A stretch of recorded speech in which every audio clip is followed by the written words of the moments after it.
1984 was a significant year in Godzilla history.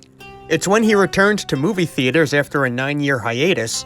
It's the year new merchandise lines launched, such as Godzillaland. And in 1984, Godzilla made his first ever officially licensed video game appearance, Godzilla vs. 3 Giant Monsters. Before the release of Nintendo's Famicom system, the home console of choice in Japan was the MSX. This home computer was developed by Microsoft and ASCII ASC2 in 1983, and it was backed by major Japanese game studios like Hudson Soft, Bandai, and Konami. Graphically, the games looked pretty good for their time. But why is this monkey chasing me? Get away! Go! Get the fuck out of here! Now I'm Howard the Duck. I'm not sure where to go here. I think somebody pissed all over the ground over here and I can't walk through it. And I hope you weren't planning on sleeping tonight, cause here's the Cabbage Patch Kids!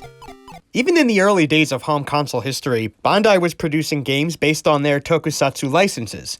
Let's see what a Mobile Suit Gundam game looks like on the MSX. Okay, I recognized White Base, and Abaruku's just fine. Looks great. So the game starts with Amuro near his Gundam, and what the fuck, did I just die? To think that of the 1 million Gundam video games released, this is one of the very first ones right here. It's pretty crazy to look back at how far things have come, huh? But what about Ultraman? Oh, hell yeah, look at these two go at it.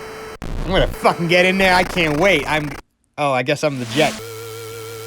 This game starts with an escort mission, and even in 1984 those were annoying. There's Red King, and I'm gonna shoot him with my darts while he throws meatballs at the trucks. Now I'm Ultraman! Now it's time to fight. Look out, Red King, I'm gonna go over there, I'm gonna kick the shit. I died from walking into him! There were actually 3 Godzilla video games released on the MSX over the years. Aside from 3 Giant Monsters, there's Gojira-kun, based on the Godzillaland merchandise line I mentioned earlier, and Monsters Fair, a game where you actually play as Mothra and not Godzilla. But we're here for the first game, Godzilla vs. 3 Giant Monsters. And I'll tell you what, that's a good-looking Godzilla sprite right there. Off to a good start! The game puts Godzilla in a desert. Megalon comes up from the ground to attack, so you gotta blast him in his stupid face with your atomic breath. If you don't get him, he'll escape by making another hole. You're going to want to minimize the amount of holes he creates, and you'll see why in the next level. You can also shoot your atomic breath diagonally, which is pretty useful.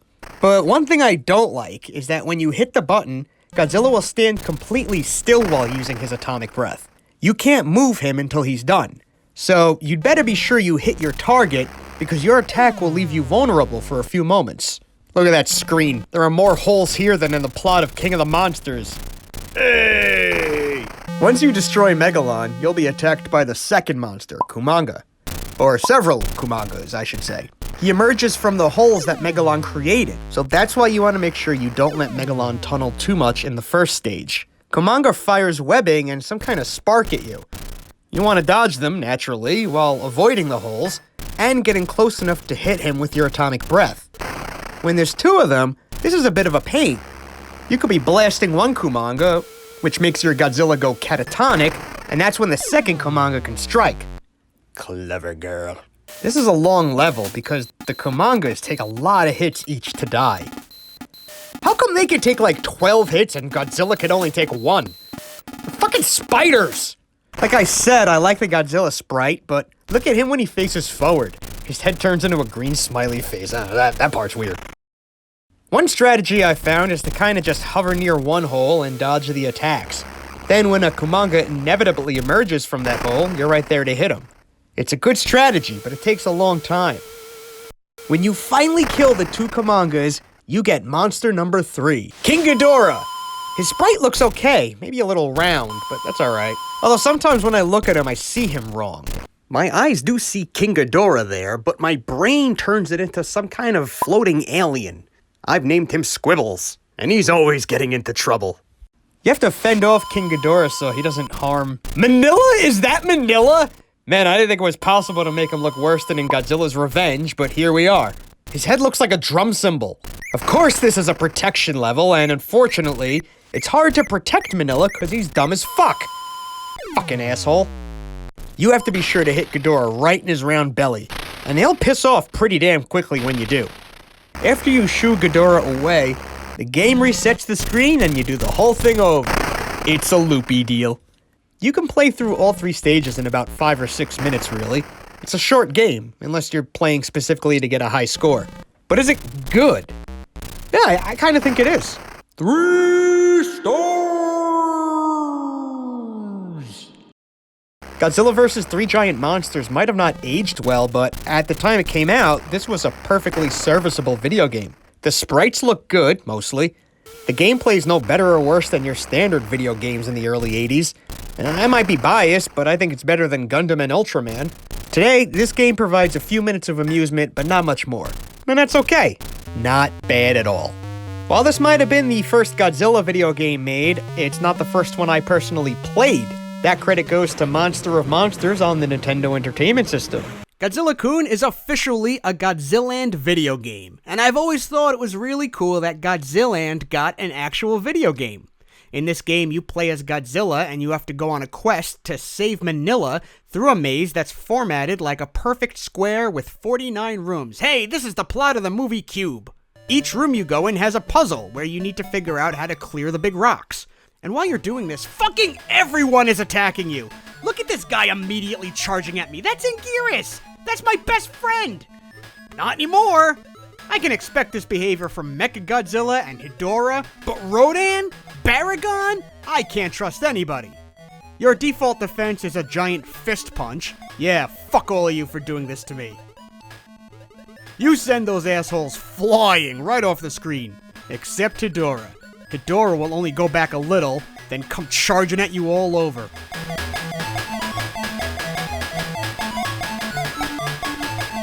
You can also get rid of these guys by pushing boulders on them. Holy shit, did you just see that? I splattered him into a pool of blood. It even made a splash sound. Godzilla is a murderer, but it's okay, they come right back. What is this door, some kind of cloning device? If Godzilla loses his life bar, he too spontaneously combusts into a cloud of blood. Just like in the Godzillaland art.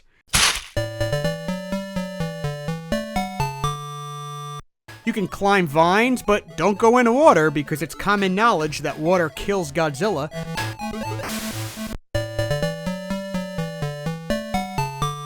Water kills Godzilla. Each time you clear a room, you can pick a direction to go, and the point is to work your way around the grid and find the room with Manila. Get off the vine, you're gonna die! Ow! What the fuck? What the fuck? What the fuck? What the fuck? What the... There are power-ups along the way, like an hourglass that stops time for a few seconds.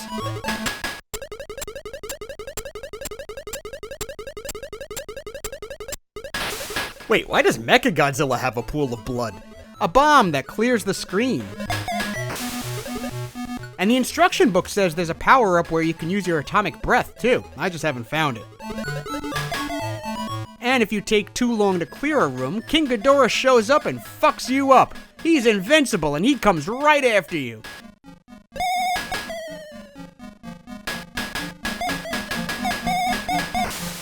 Alright, let's start with the good. It doesn't look bad for 1985. It definitely gives me that early video game feel, like Burger Time or Dig Dug. Some sprites look really good. I like a good puzzle game, and this one delivers, with increasingly difficult puzzles as you Oh fuck, I'm trapped!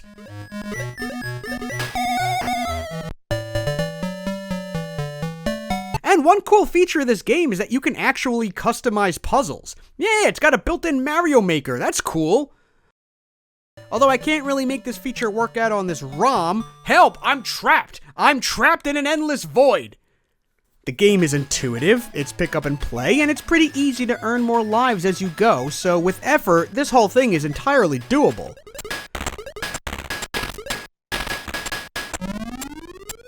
But the bad stuff? Oh boy, here it comes. The monsters are annoying as fuck. They're constantly in your face. Even if you manage to kill one, he respawns right away. There's no moment of peace. And if you're constantly worried about these assholes, it's hard to focus on solving the puzzle. You're literally trying to do two things at once. It's like if someone made you do math homework, but while you're doing it, you also have to block him from slapping you in the face over and over. And some monsters are bigger pains than others. Rodan and Hedorah are particularly brutal. If Rodan comes at you from directly above or below, there's nothing you could do. You're taking some damage. And if Hedorah blocks your path, fuck you. You're trapped and the only way out is to take some more damage. And that's happened more than a few times.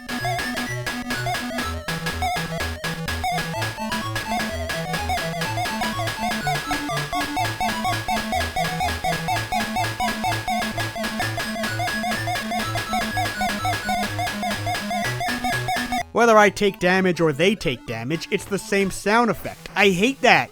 Sometimes when punching an enemy, I hear the sound and I assume I also took a hit, so I have to check the life bar.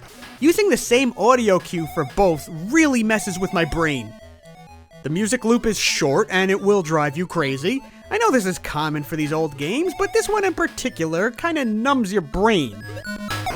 2.5 stars! Moving over to Monsters Fair, which came out in 1986 and technically isn't a Godzilla video game, but a Mothra video game. This sleeve art is way better than it has any right to be. Seriously, it's so goddamn epic. I'd blow it up and hang it on my wall as a poster. In this game, the peaceful infant island is attacked by Alien X, who kidnap the Shobijin twins and plan to use their power to conquer the Earth. The islanders pray for Mothra to save the twins, but Alien X is mind-controlling the other monsters to attack her. In the book for this game, the monsters are again represented by Godzilla art, and the sprites themselves can be considered Godzilla-ish. So is this another Godzilla video game? I'll leave that for you to decide. Okay, Monsters Fair, let's go. Whoa! Right out of the gate, Godzorra's charging at me. And for whatever reason, Godzorra can respawn 3 fucking times. That's a major pain. No, fuck this. Run, run, run, run, run, run, run, run, run, run, run. Dead. I'm making a run for it. Run, run, run, run, run, run. Dead. Mothra looks like a little shrimp when she dies. I know this because I've died a lot. Because this game is hard as fucking hell. You get 3 lives, and it's astonishing how fast they go. Hedorah is in the ocean tossing shit at you and can hit you from virtually anywhere you go on the screen. But if you've got 3 Godzorras charging at you, you're focused on that while Hedorah's kicking your ass. And what really sucks is that your attacks as Mothra have no fucking distance. I can't hit people from across the screen like they could do to me. Monsters Fair? More like Monsters Unfair.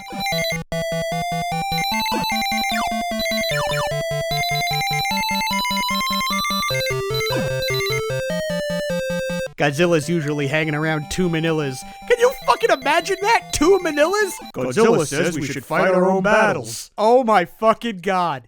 Godzilla can charge you diagonally and uses atomic breath. This game is so brutal. Why is this game so brutal? Sometimes when you shoot a random spot, you unveil a hidden power-up to get your life meter recharged. But why is it hidden? You didn't need to hide it. Why? The game's not impossible, but the only way through is to basically memorize the board, memorize the location of every monster, and memorize where these power-ups are. And then slowly progress upwards, knocking out each enemy one by one. And even then, it's still hard as hell.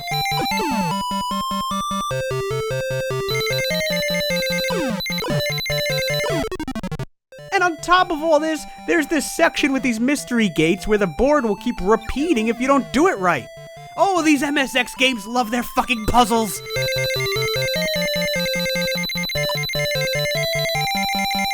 God damn it, my Mothra just keeps dying, so at least it's an accurate movie adaptation. I can't even make it that far, so I gotta jack footage from other channels to show you adult Mothra. Yeah, you eventually get to be adult Mothra, and fly over the ocean and through cities. That looks fun, I wanna do that! That's when you see other monsters like, is that Mechagodzilla? Again, it looks good.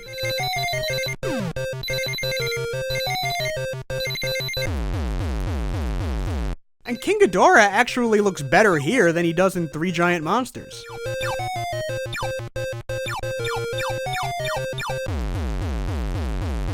And what's your reward if you actually survive this gauntlet? Thank you, Mothra. That's it. Thanks. Oh, you're welcome. It wasn't a problem at all. Don't sweat it. You two better kiss my ass the rest of my days. Instead of singing the Mothra song, I want to hear some Weezer out of you two. And make sure it's early Pinkerton Weezer. 1.5 stars. Out of these 3 games, I've got to say my favorite is 3 Giant Monsters. Godzilla-kun could have been number 1 with some tweaks, but it's a bit too rough around the edges. And Monsters Fair, well, just fuck Monsters Fair. More like Monsters Fart. In 1981, video game publisher Epyx released a game called Crush, Crumble, and Chomp on Atari, Apple II, and TRS-80, with ports later coming to VIC-20 and Commodore 64. There's no Oxford comma in that title, so it's not Crush, Crumble, and Chomp. Technically, it's Crush, Crumble, and Chomp. It was a comedic game where you can choose from 6 different monster types, each with their own abilities and attributes, and destroy major cities. Like here, I'm supposed to be this giant robot. And yeah, this game came out 5 years before the very first Rampage game. You can also choose between 5 objectives and 4 major cities. City maps are big! And as you've no doubt noticed, one of the monsters is a Godzilla parody named Godzilla. And again, for perspective, we are 3 years before the real Godzilla would officially debut in any type of video game. Godzilla came first! I actually find the Godzilla sprite to look a lot like Gorosaurus, but wait until you see the game over screen. All things must pass, O noble monster, and so now must you. Sometimes this game has a subtitle, and it's Crush, Crumble, and Chomp, the movie monster game. And 5 years later, in 1986, Epyx would release a spiritual successor simply known as the movie monster game. But no Godzilla this time, because wouldn't you know it, the crazy bastards licensed the true Godzilla. And right away you're going to notice a tremendous improvement in graphics, and controls have been simplified. Like the previous game, you can choose between monsters, cities, and game modes. Godzilla is the only licensed character, but we sure have some fun knockoffs in here. Most famous is Mr. Meringue, a parody of the Stay Puft Marshmallow Man from Ghostbusters, released 2 years earlier. There's also a giant wasp named Spectra? A blob named Glog, a giant spider named Tarantus, and a robot called Mechatron. It's anyone's guess if there were any plans to license more official characters beyond Godzilla. I honestly don't know, but I do know that Godzilla is front and center in this game. It should have been called Godzilla and the Other Movie Monsters or something. So this game really goes all in on the movie theater motif. The menu looks like a theater marquee, and when you make your selection, you join the audience as the theater curtain rises. This is pretty clever. It's got some ads, and for the special sneak previews, it's showing real Epyx games. I'm playing the Commodore 64 emulation, but in the Apple II version, there's also an ad for Godzilla mouthwash. Who would have guessed that decades later, this would sort of come true? Then the story begins with some titles, usually explaining the origin of the monster and the goal of the game you're about to play. When the game is over, you return to this theater room with the text explaining what happened, and then end credits start to roll. The locations you can visit in this game are San Francisco, Tokyo, Paris, London, New York, and Moscow. Let's play with Godzilla on Berserk mode. In this mode, the goal is to destroy as much stuff as possible. And Godzilla looks good, it's a good sprite. Although I find the head bobbing very annoying. Why is he bobbing his head like that? Is Post Malone's Happier song stuck in his head too? By the way, Godzilla doesn't roar in this game, he screams. When you scream, it usually makes people in vehicles stop in their tracks. Do you want to hear Godzilla scream? Yeah, it sounds like somebody farting into a harmonica. It also says Godzilla can breathe fire, and thousands of pedantic Godzilla nerds just had a heart attack. Sorry it doesn't say atomic breath, virgin. Last you can atomize, which is basically an attack on flying vehicles like helicopters. These are Godzilla's commands, and different monsters have different defenses and attacks.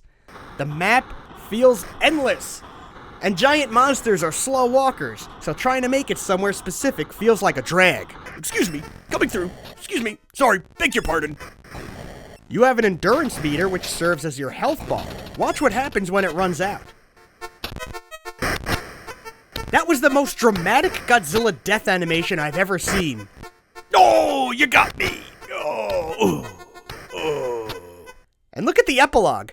There's a thunderous boom as tons of dinosaur meat crash onto the street. So picture the end of Ghostbusters, but instead of pure marshmallow, it's radioactive chunks of meat and blood. That's basically the game. You mix and match monsters, locations, and game modes. Like, you can have Godzilla in New York destroying a land... Oh no.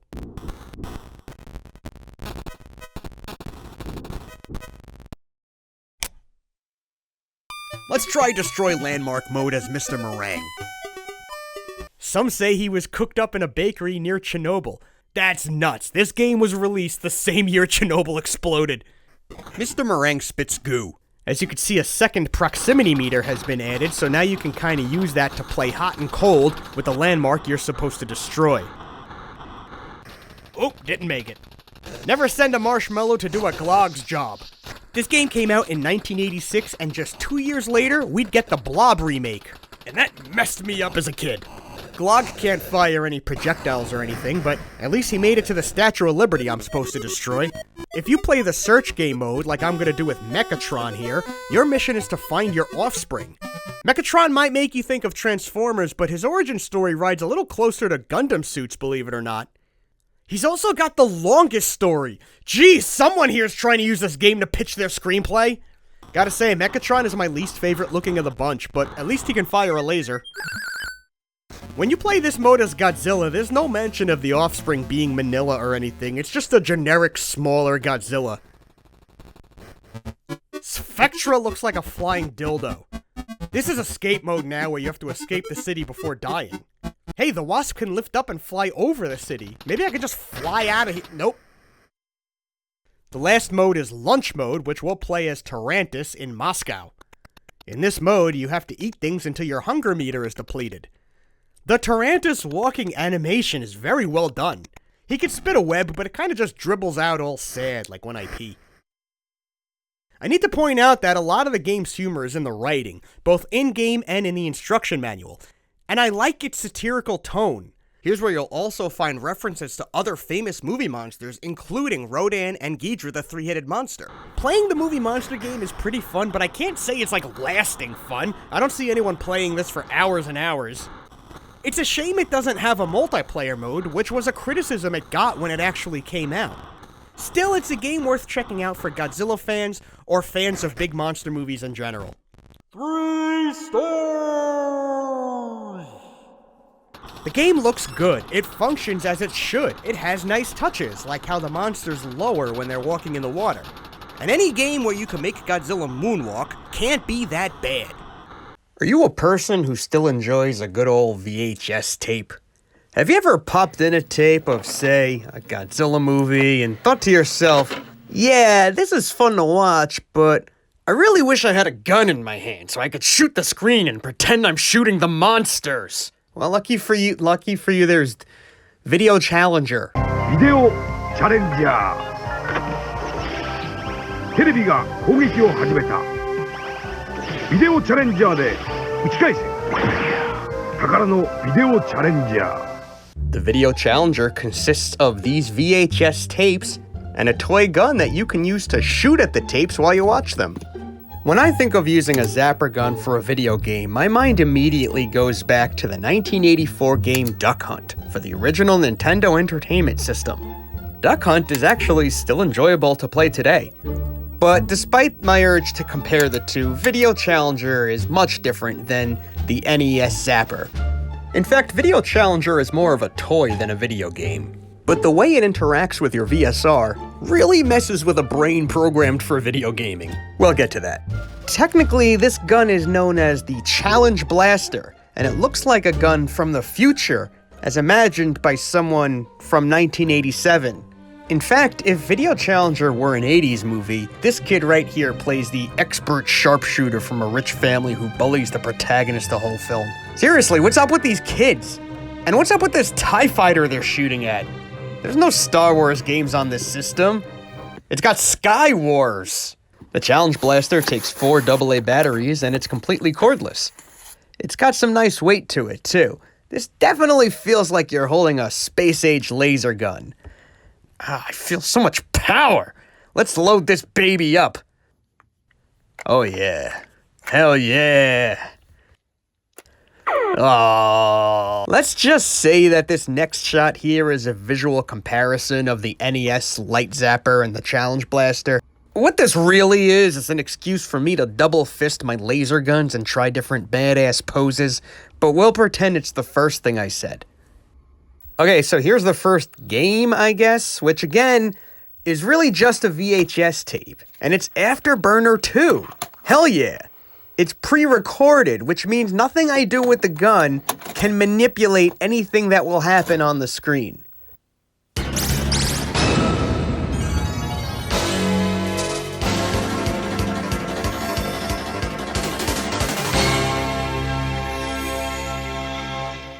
Here's what Afterburner 2 looks like, and it's pretty cool. Basically, it just looks like a neat reel with about 10 minutes of the arcade game. You see planes blowing up, but that would happen whether I fire at them or not. This game is called Thunderstorm, and the anime in it is really cool. But every time the crosshair appears, my brain wants to move it around to aim it at things. Even during the course of this video, you're gonna see the crosshair moving around, and you're gonna think it's me doing that with the gun. But I cannot change any visuals that are on the tape. You almost have to untrain your brain how it perceives video games as a whole to make this an interesting experience today. The gun is reading and responding to those specialized targets and events that happen on screen. You can see that my video camera is also responding to those visuals, causing them to appear as black boxes in this video. When I fire the gun, it can detect if I hit the visible targets and then adjust my score accordingly. The score screen is on the back of the gun. There's other stuff going on, but in order to catch any of it, you gotta spend a lot of time looking into the gun. That's where you'll see icons that indicate if you've made a hit or if something hit you. Each video is around 9 to 12 minutes. When the video is over, you find where your score landed in the score tier list. And that's it, that's the game. There are only like 8 tapes that I know of, but get this, 2 of those tapes are Godzilla tapes. Godzilla Challenge 1 and Godzilla Challenge 2.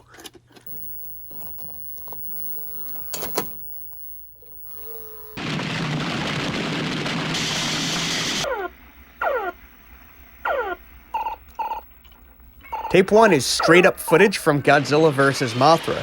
It's re-edited, so there's no boring humans just being all boring and human.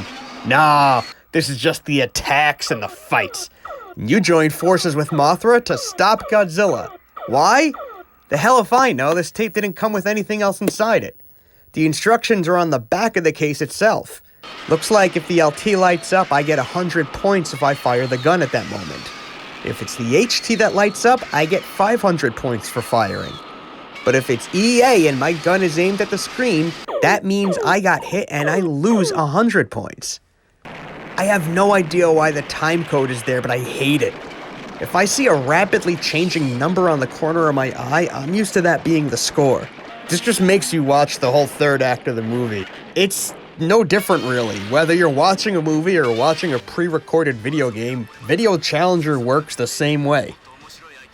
And it really takes a lot of the fun out of using this gun if I have to play these games keeping my eye through this little tunnel here. Now you'd be a fool if you thought that Godzilla Challenge 2 was going to be any different. This one starts with scenes from Ghidorah, the three-headed monster. This time, I fight on Godzilla's side. Let's go!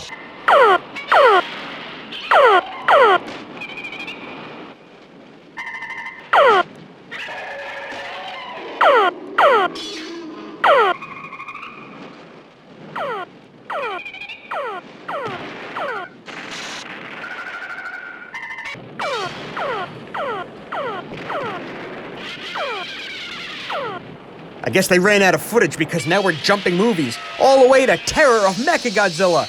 Die, Titanosaurus, die! I hate your stupid roar!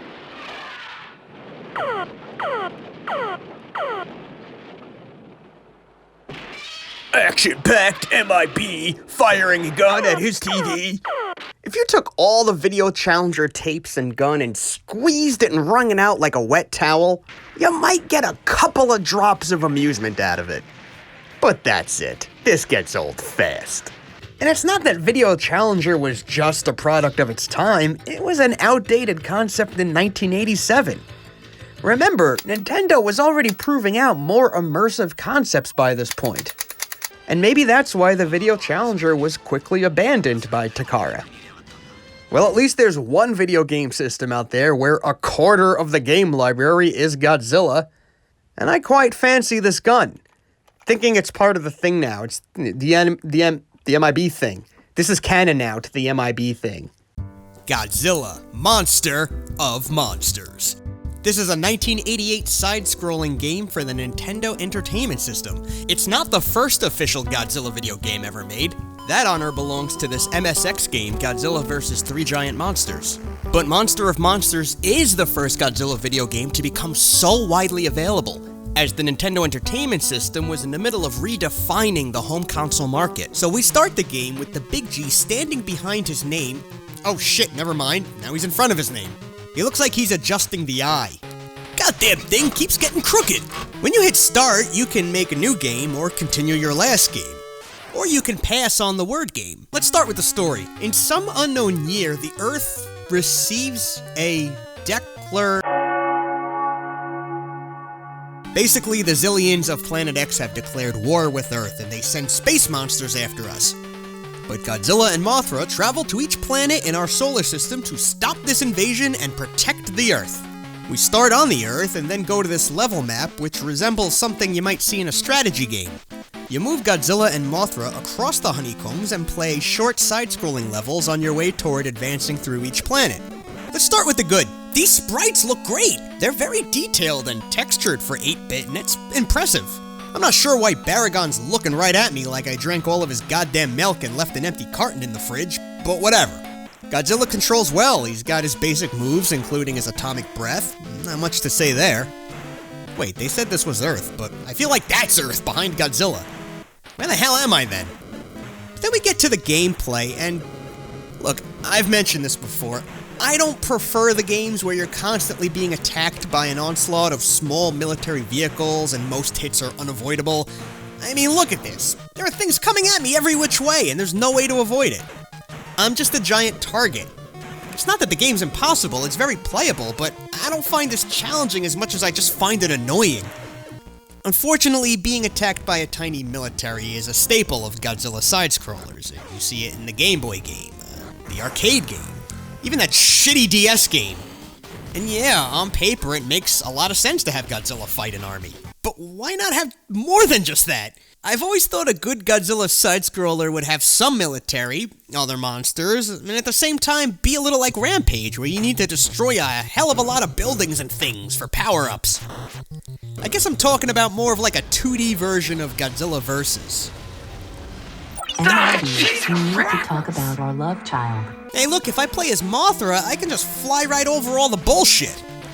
She can shoot meatballs, but they're so short range they don't even reach the end of the screen.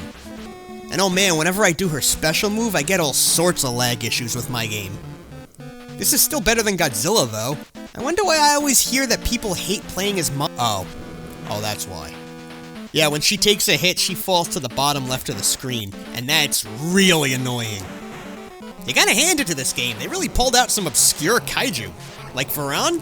Gazora? It's really cool that they use these monsters from other Toho movies. Will you fight the enemy? Yes. Will you fight Gazora? Bitch, did I stutter? While, again, the characters look great, couldn't they spring for a background during the monster fights? Any type of background? It's just black! Also, I find these monster fights tedious. I can't get on the other side of them, can't really block, plus there's a time limit. The different planets mix up the backgrounds okay, although there are certainly situations where your character can start getting a little lost in the environment. Like here, Godzilla's getting a little hard to see. Also, do you remember that part in Star Wars where Godzilla casually strolled down the Death Star trench? Because you're looking at it right now. Anyway, Monster of Monsters is very low on my list of Godzilla games I enjoy revisiting. I know it has its fans, but for me personally, at best, it's only worth 2 stars! Rodan, Baragon, what are you doing to my son? We're kidnapping him, and we're gonna hide him in the Matrix. What are you doing that for? Because fuck you! Fuck me? Fuck you! And that's the plot of Godzilla for Game Boy. Simply titled Godzilla, this little puzzle game came to the US in 1990. Now, I've seen a lot of G fans give this one some really harsh reviews.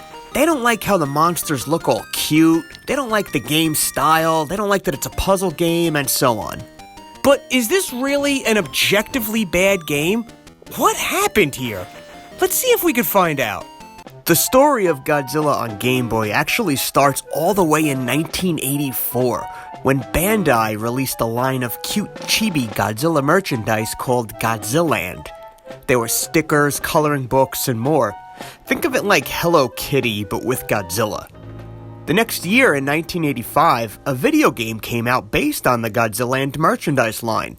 It was a puzzle game for the MSX called Gojira-kun. Look familiar? 5 years later, the sequel for this game came out on Game Boy in Japan, Gojira-kun Kaiju Daikoshin. It maintained the Godziland theme and even used it on the game cover.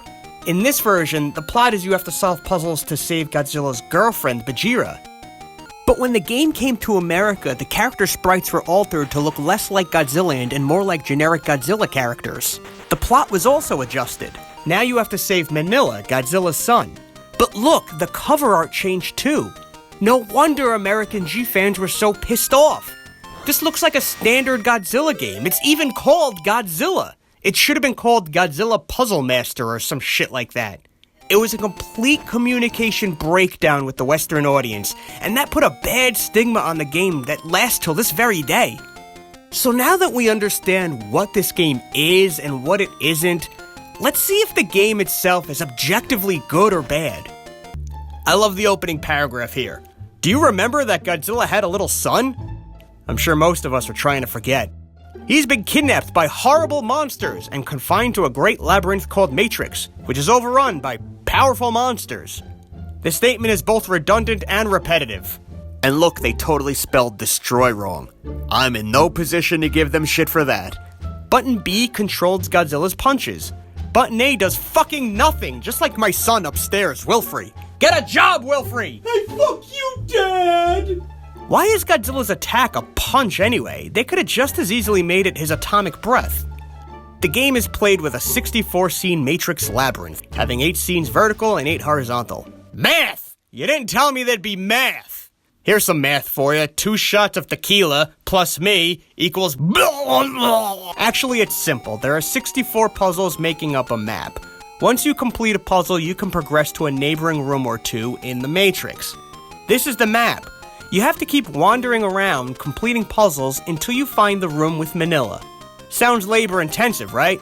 Well, the game gives you the option of passwords. Actually, you get 2 passwords. The longer password saves you progress. The shorter password is just like a level skip. That's pretty generous. So let's check out the game from the beginning. First, I need a way to show this to you guys. We're gonna use my Super Game Boy. What's up with Godzilla's neck here? There, that's better. The images of the monsters here look pretty good for Game Boy. Here you can see the whole cast and how they look in their chibi form. You got Baragon, Mechagodzilla, Anguirus, Rodan, Hedorah. Hedorah looks like Gossamer from Looney Tunes. Now, I know I'm not the first Godzilla YouTuber to make that joke or some of these other jokes, but I am the first to make this joke. A woman goes for a job interview. It's going well. Then the interviewer says, "One last question. What would you say is your greatest weakness?" The woman says, "Well, I'm very honest." The interviewer says, "You know, I don't think honesty is a weakness." And then the woman says, "I don't give a fuck what you think." Back to the game. In each puzzle room, the monsters want to get you and deplete your life bar. A lot of the hits are just unavoidable no matter what. Especially with Rodan. He can come from above or below you, and there's just nothing you could do. It is really annoying. You also can't jump, and it feels like you should really be able to jump. And you have a useless button that does nothing. Why can't that be a jump button? And when's Wilfrey gonna move out? Turn down that rock and roll music, Wilfrey! Fuck you, Dad! You're not my real father! Other than that, the gameplay and controls are mostly fair. The only other thing is that when you drop straight down. It keeps tricking me into feeling like I can kind of control my drops, but not the case. To clear a puzzle room, you have to destroy all the boulders. At least it's not space crystals. Or generators. Here's where the puzzle comes in. In most rooms, you have to destroy the boulders in a specific order. If you don't, you can get yourself stuck and you have to try it again. There's also a time limit. If you wait too long, King Ghidorah swoops in and he's invincible. He'll kill you dead. With the Super Game Boy, I can customize the game's colors. Let's see if we can make Godzilla green like he is in the original MSX version. Let's try that. Yeah, that's not doing it. Yeah, it's a little lighter there. Alright, that works. There's a lot of trial and error. You can punch the other monsters off the map, but they just return right away. Except Hedorah. Get the fuck away from me, you smug bitch! Ah, fuck! The puzzles jump in difficulty really fast. In fact, I was honestly enjoying this game up until the point where I got to the puzzles that got really frustrating. I've seen walkthrough videos on YouTube of very smart people beating this game. I could have had 1,000,000 tries over 1,000,000 years and never figured out some of these rooms like they did. Which brings us back to the original topic. If this was based on the Godzilla and merchandise line for kids, then why is this game so hard? I've heard that Japan has more strict education standards than America, and maybe this reinforces that. Their Godzilla games are like this intense puzzle game or strategic military games. Meanwhile, in America, we're just like, I want a Godzilla game where he smashes stuff and fights 100 monsters! This is an honest statement. I would actually continue playing and enjoying this game if it had a few other features. 1, infinite lives. The password screen is one thing, but just let me keep going uninterrupted until I can figure this out. And 2, I understand in the Japanese version you can turn off the time limit. Oh boy, do I want that feature too. Right now, it's like solving a complex puzzle with a gun to my head. It's too much! Otherwise, no, it's not an objectively awful game. I've played way worse Godzilla games, and I'm sure I'll play more. So ratings-wise, I'm gonna put this one right in the middle. 2.5 stars! Are you wondering if you should pick this up? Well, do you like puzzle games? If not, no, don't get this game! And if yes, yeah, I say go for it. Especially if you like puzzles and you're a G fan.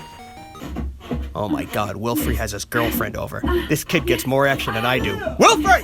Wilfrey, keep it down! Are you at least using protection? Excuse me, I have to go yell at the actor I paid to play my son. In the early 1990s, Godzilla came to Game Boy in America, and it was a disaster! The game was just called Godzilla. The art featured movie-accurate monsters, but the actual game itself was weird. The character sprites all looked like cartoons. It was a frustrating little puzzle game. Godzilla punches the enemies with a giant fist coming out of his chin.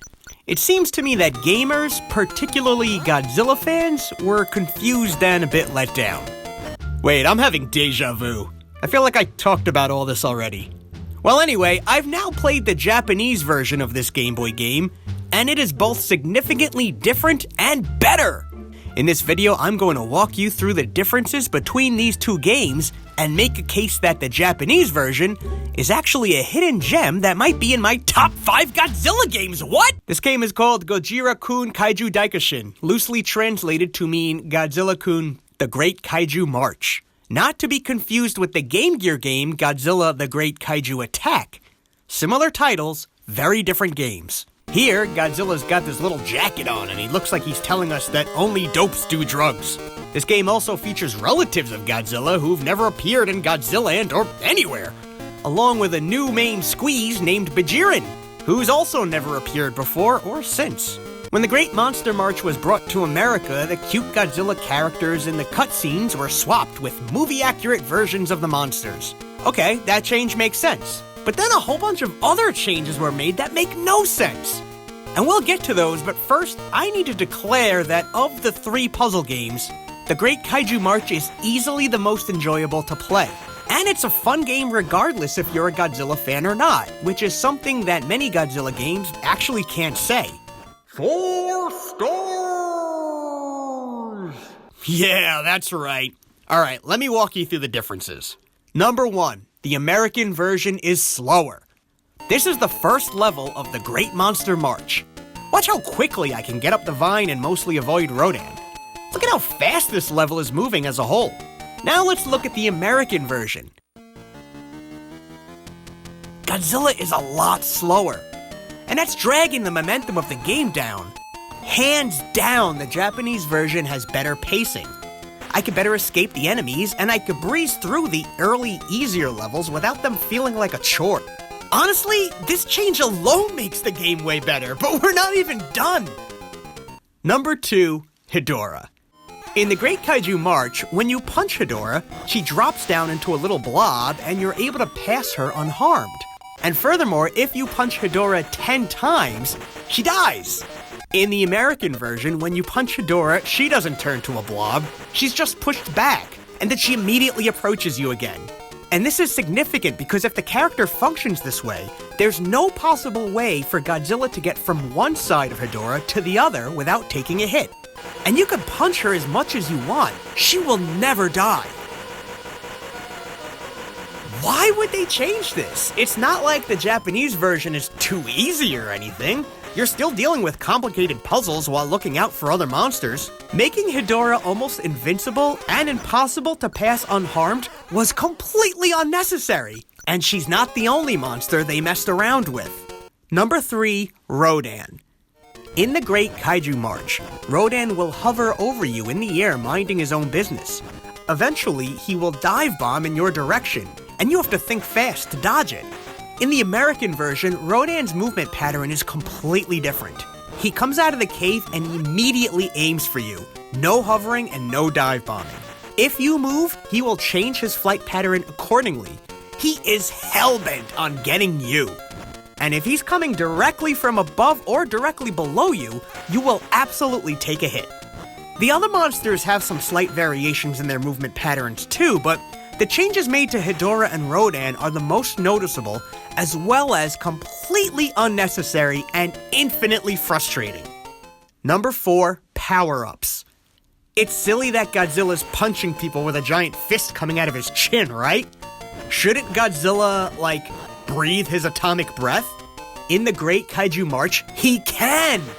Yes, there's a power-up that indeed allows you to kill your enemies with your atomic breath. Even better, this move can also destroy boulders, so it's a great tool for hitting the boulders that are more out of reach. Plus, the atomic breath is fun! I mean, it mixes up the gameplay. Using atomic breath is arguably one of the most Godzilla things that Godzilla does. Why would anyone make a conscious decision to remove the atomic breath power-up from the game? It makes no sense! There are more changes. The earlier levels on the map are the same, but as you play, you'll notice some major level differences later in the game. Plus, in some cases, they change up the monsters as well. For example, here, you can see that all the monsters are Rodans, but in the American version, it's the usual mix. Probably because a level of multiple American versions of Rodan would be downright impossible.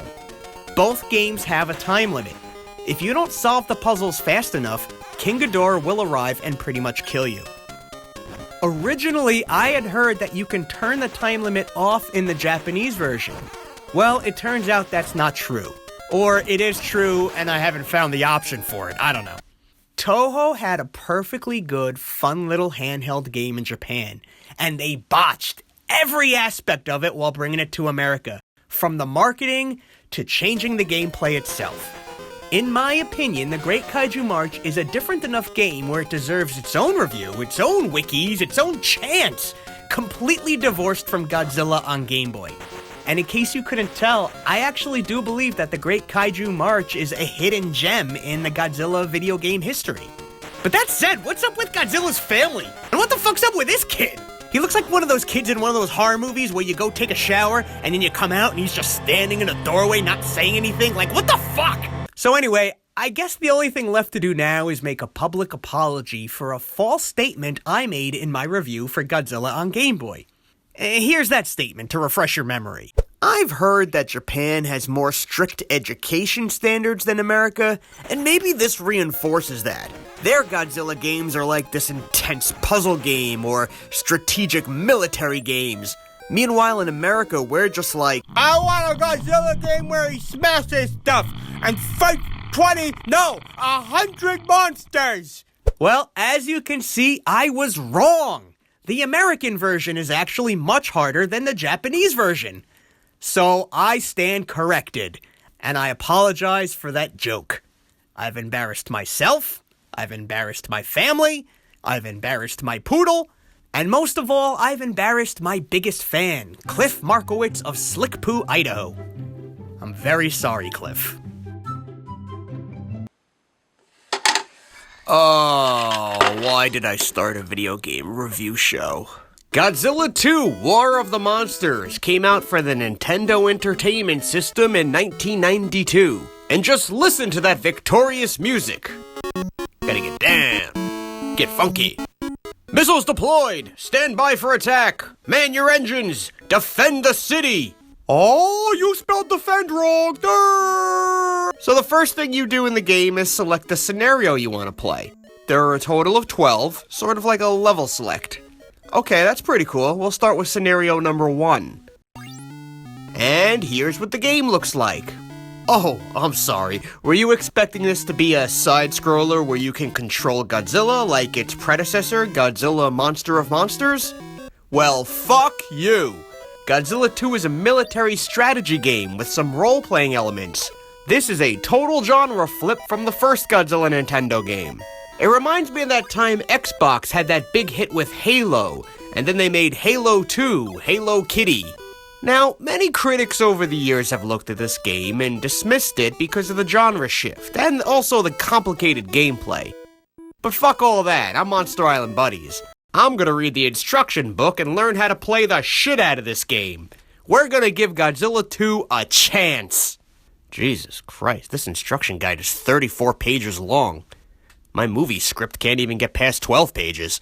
Alright, so the story takes place in the near future, where man has destroyed too much of nature, so now monsters are rising everywhere and they're pissed off. But also by total coincidence, aliens are invading at the same time. Now that's some shit luck. The map screen will be displayed and the game will begin. The Allied Defense Forces units and the monster units distributed on life points. When the value becomes 0, the unit is destroyed and disappears. DP, this represents your defense points. The larger increases the player's offensive power. Red heart increases the monster's offensive power. Blue shield increases the player's...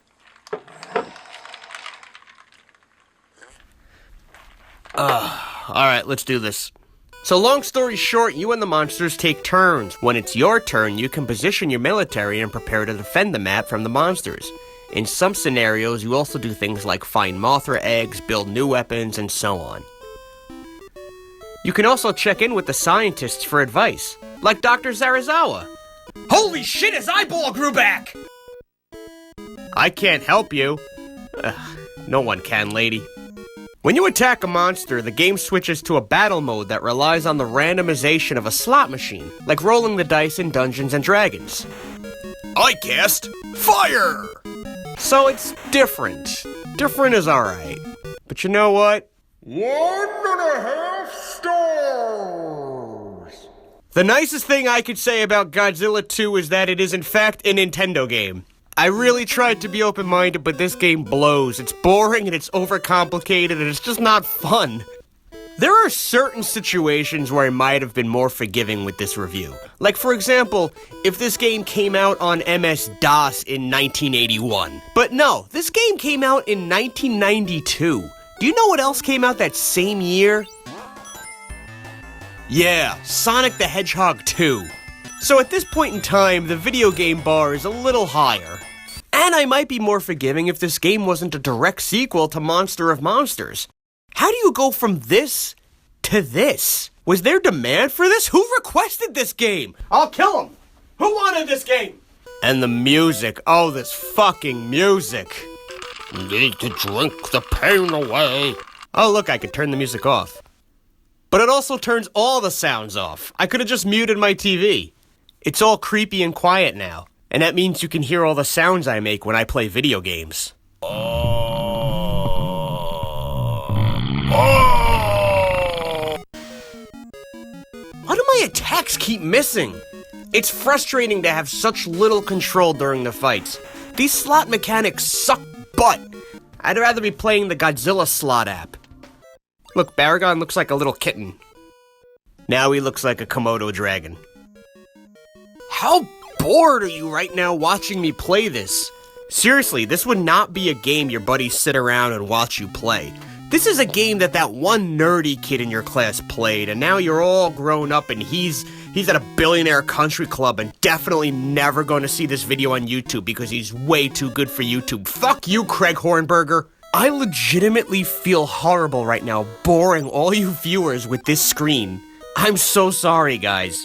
Here, I'll add a dancing girl to keep your attention. Oh, she's so adorkable, you guys! She gets you, she gets you. She gets your quirks. She loves your Godzilla toys. She's into it. Oh, don't worry, lady viewers. I got a little something for you, too. White people.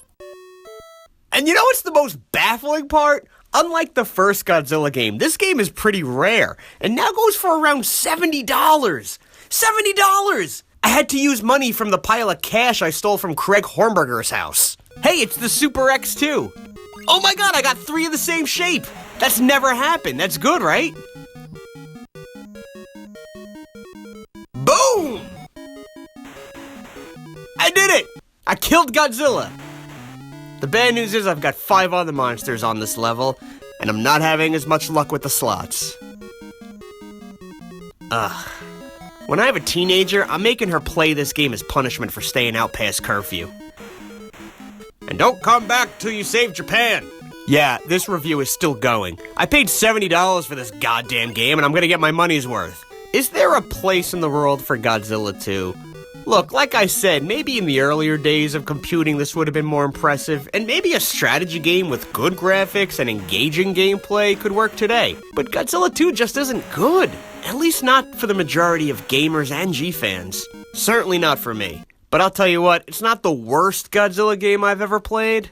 In the meantime, you guys ever see that movie Eternal Sunshine of the Spotless Mind, where there's that machine that erases memories? Well, that's what I'm gonna do, but with booze, so I can forget I played Godzilla 2 War of the Monsters. Godzilla appeared in a couple of sports games, starting with Battle Soccer Field no Hasha for the Super Famicom. How is it that Toho approved this Godzilla appearance, yet they shot down my script for a comedy film about 4 kaiju teens trying to lose their virginity before prom? Seriously, why waste this amazing crossover on soccer? That would be like if they were making a video game with Spider-Man, Batman, and the Ninja Turtles, but it turned out it was just a pool game. Battle Soccer came to the Super Famicom in 1992, shortly after The Great Battle 2 came out. Right out of the gate, I'll tell you something I hate about this game. On the main menu screen, it gives you exactly 5 seconds to make a choice before it transitions over to a gameplay demo. Even if you're switching between the options, it will cut to the demo. What the hell? Come back! I wasn't ready! Now I have to sit through this intro again. The setup is like a standard sports game. It has several different modes, and you can save your team in progress. According to translations I found online, the team options are the Ultra Heroes, King Soldiers, Big Beasts, Mobile Busters, Shadow Crushers, Godzilla Fighters, Great Gundams, or Masked Riders. For opponents, we have Gundam Team, Vulcan Team, Shocker Team, King Jaguar Team, Zax Team, Ultra Team, and Rider Team. Next, we select a formation, and then a lineup. And this is the game. I mean, it's exactly what you came here for. All these characters playing soccer. There are a lot of Jet Jaguars on the field. Look at Rodan being the goalie. That's the cutest damn thing I've ever seen. Oh, sorry, boy. Here, have a sock. Dear God, somebody make the music stop. It's like a bad game show theme. There are a few different fields you can play on, and the games are highly customizable. However, in terms of actual gameplay, well, we'll get to that in a moment. The super deformed characters look good. I like seeing King Caesar, Titanosaurus, Gigan, and the others running around.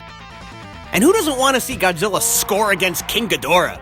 Yeah, that was all me. Each character does have a power move, but they're not very exciting. Plus, these moves halt the gameplay, really hurting the overall momentum. Look, I'll tell you the truth, sports games aren't usually my jam, but I do enjoy some here and there, and I really like sports games that inject some fun and chaos. For an example, look no further than Mutant League Football for the Sega Genesis, a game that came out the following year. This game basically took the Madden 93 template and added all sorts of off-the-wall insanity. It was both a fun game to play and to laugh at. The humor was great. The same could be said for its sequel, Mutant League Hockey in 1994. Again, it takes the template of a good hockey video game and injects new and fun elements that make it exciting, even if you aren't a hockey fan. Battle Soccer is kind of missing that creative factor. It almost takes itself too seriously as a soccer game, thus isolating players like me who love these properties but aren't really into soccer games. But wouldn't it be fun if you could actually fight and attack other players here and there? Or if each team had unique, silly ways to cheat? Why can't Godzilla steal the ball by frying another player every so often? Looney Tunes B-Ball isn't just basketball, it's basketball with aspects unique to the Looney Tunes characters. It's NBA Jam, but with some cartoony additions you'd only see in a Looney Tunes game. Battle Soccer needs more of that. It needs to be more than just a soccer game with different skins. It needs something that takes advantage of these great characters and doesn't just use their likeness to make a run-of-the-mill game. And even as a soccer game, it's just okay. The movement feels a little slow and the camera is more zoomed in than for most great 16-bit soccer games. So even with the giant overhead map, you can lose track of where your teammates are, or hell, even where you are. Check this out. This is Super Soccer, a Super Nintendo game generally considered to be good. Look at how here you have a strong overall sense of the field, your teammates and your opponents. Best of all, while you play, you can keep your eyes on your player and not keep checking dots on the map above you. I'm actually having more fun playing this game. It's just much more intuitive and exciting. Battle Soccer has a lot of the same issues as Mega Man Soccer. Yeah, Mega Man had a soccer game, also for the SNES. It had some of the same problems. It's too zoomed in. You have to look at the dots on the map more than a majority of the screen. Mega Man Soccer is also slow and sluggish, but much worse. This one's infuriating to play. Battle Soccer is adorable, and I love seeing all these great characters together in one place, but unfortunately I can't give it a ringing endorsement despite its good intentions. As a fan of the Compati Hero series and a retro gamer, I can only rate it 1.5 stars! I think that covers it for games with Godzilla playing soccer. Of course, there was that mini-game in heart-pounding Monster Island which came after this, and that's 2 more times than I ever imagined I'd see Godzilla playing soccer. I should mention that there was a Battle Soccer 2, but no Godzilla this time around. Godzilla is a 1993 arcade game by Bon Presto, the former toy company and game developer that gave us tons of Toku home console games, including the Compati Hero series and the Super Robot Wars series. Like many popular arcade games in 1993, Godzilla is a 2D fighting game. This is not the same game as Godzilla Battle Legends for the Turbo Duo, another 2D fighting game released that same year. Nor is Godzilla Arcade the same game as Monster War, another fighting game that would come to the Super Famicom the following year. Those games were both developed by Alpha System. You will see similarities though. But Godzilla Arcade is 100% its own game, which makes its inaccessibility even more frustrating. However, the Godzilla Arcade game did have some designated artwork, and that came from Yuji Kaida. On a bit of a personal note, this is one of my favorite pieces of Godzilla art ever. I love the coloring, I love the composition. I like to imagine that if there was a designated cabinet for this game, this art would be on the sides.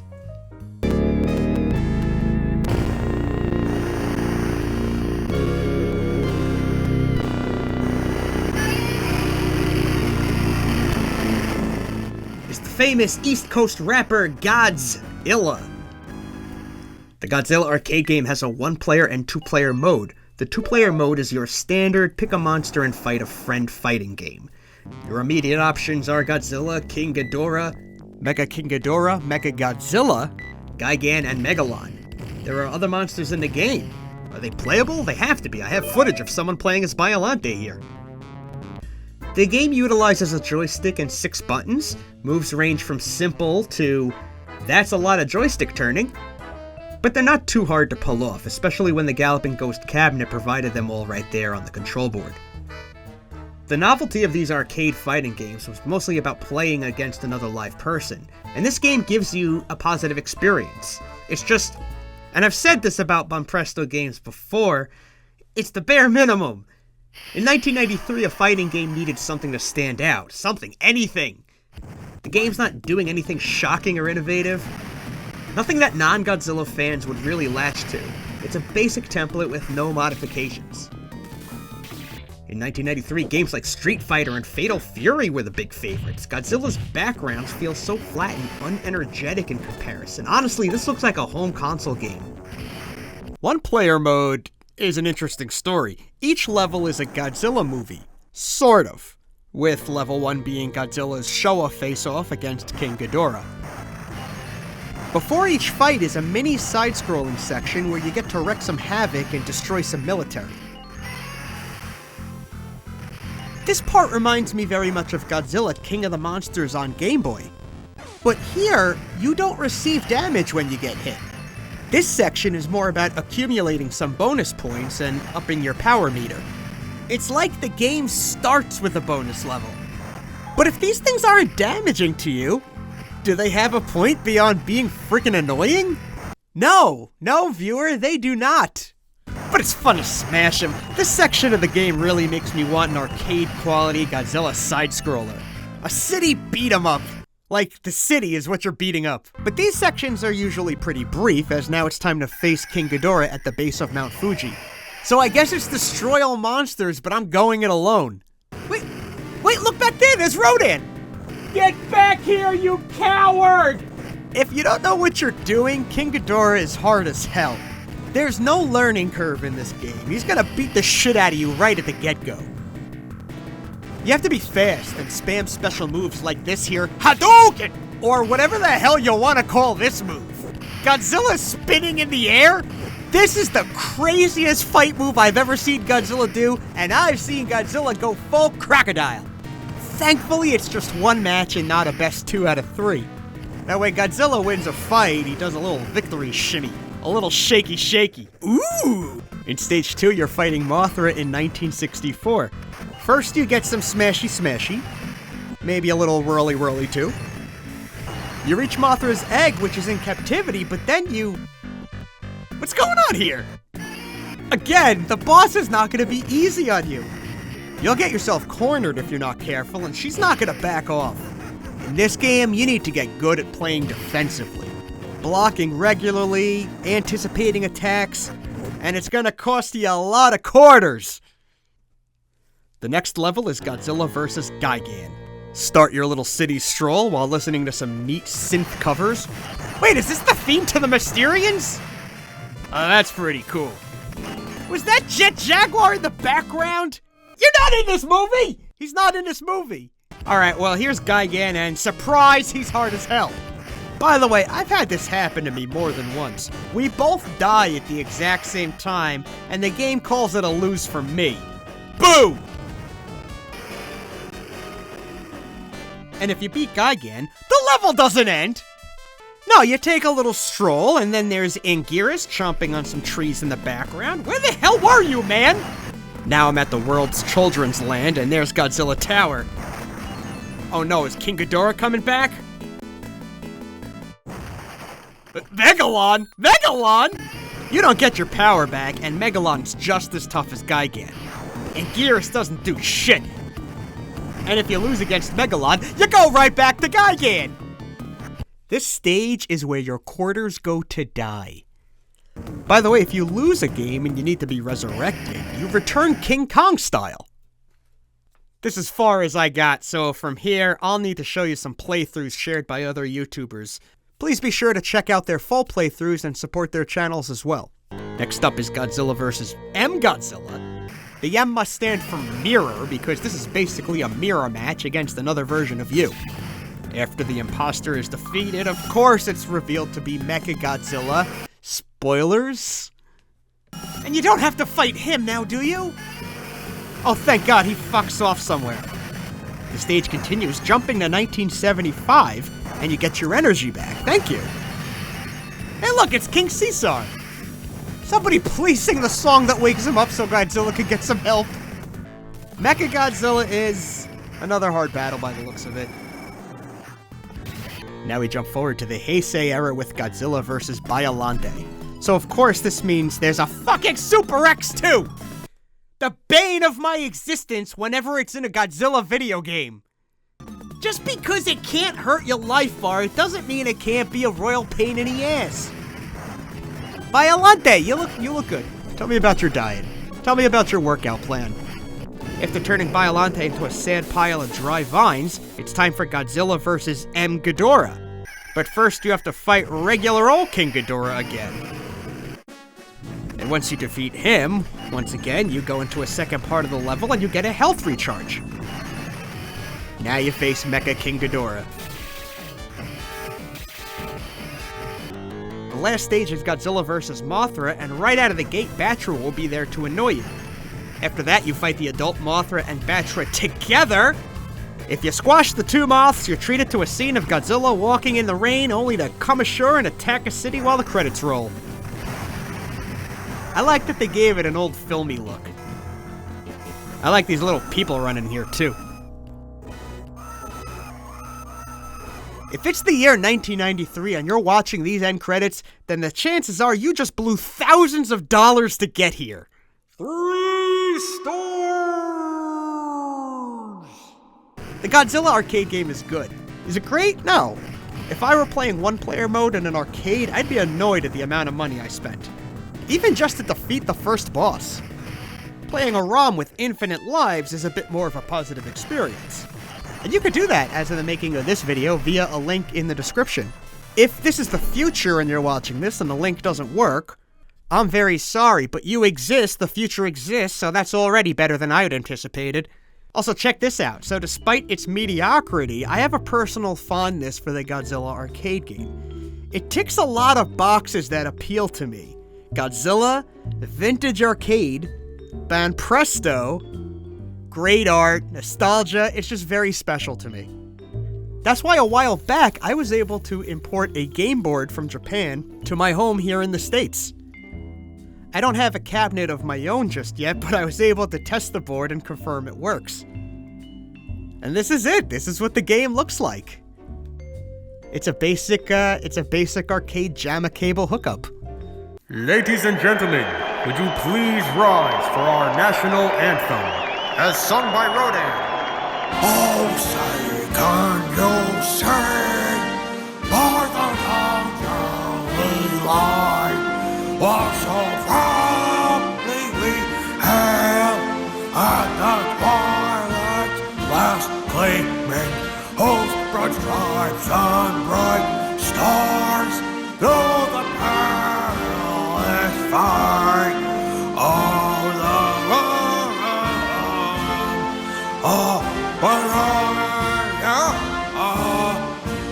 and the rockets red clear, bunch of bombs in the air,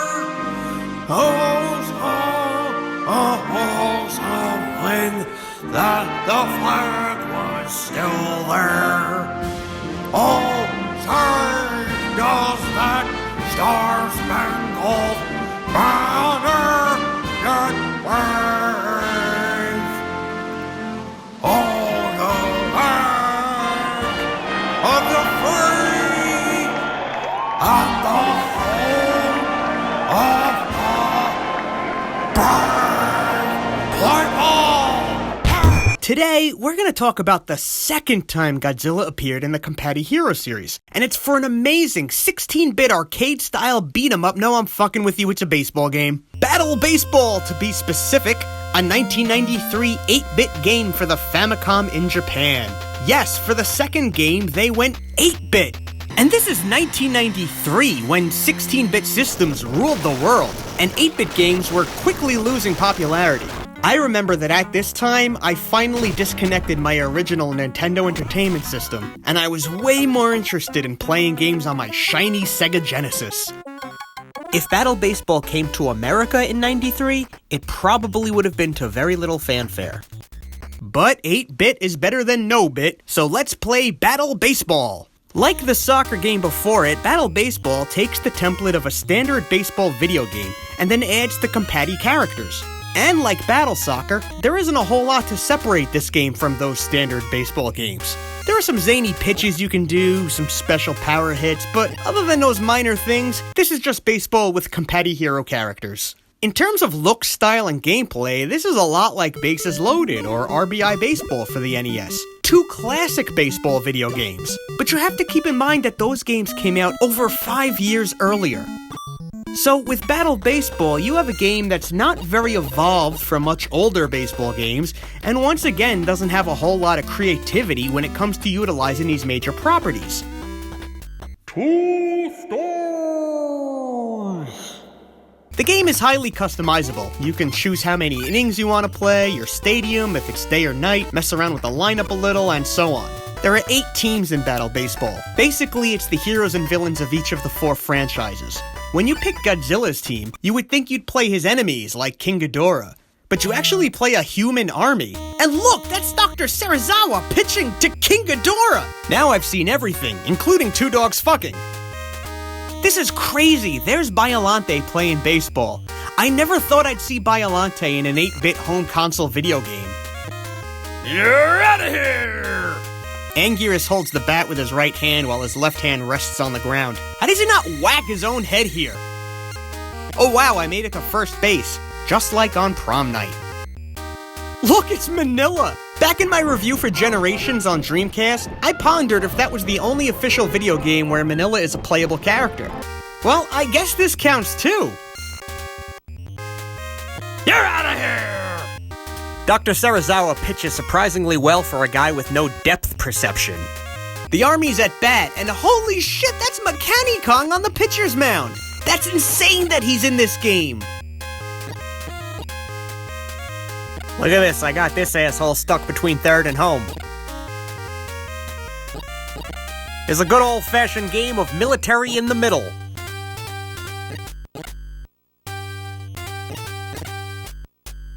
Jet Jaguar is on the military team, that fucking traitor. Let's strike him out. Ah, goddammit. Goddammit! Run faster, Hedora!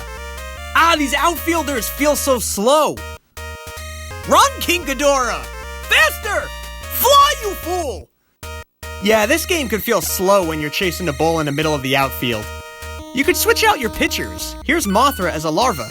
You know, for 8-bit, I have to say a lot of these sprites look good. I can tell who all the characters are even when they're just little guys playing out in the field. But just all around, this game just doesn't run as smoothly as, say, RBI Baseball, which again came out over 5 years earlier. But I gotta say, the most excruciating part of Battle Baseball is the music. Oh my god, the fucking music. This song has a weird whistling effect that at first I thought was a ref calling a foul on me or something. This music is just so bad, it haunts me. Playing against the computer is tough at first. It always gets its outfielders where they need to be, so pretty much every time you get the ball in the air, someone on the other team's gonna catch it. This one's a little more fun with a second player. Actually, what's cool is that a second player can pop in and out of the video game at any point. Hell, you could pop out too by setting your team to computer so the game just plays itself.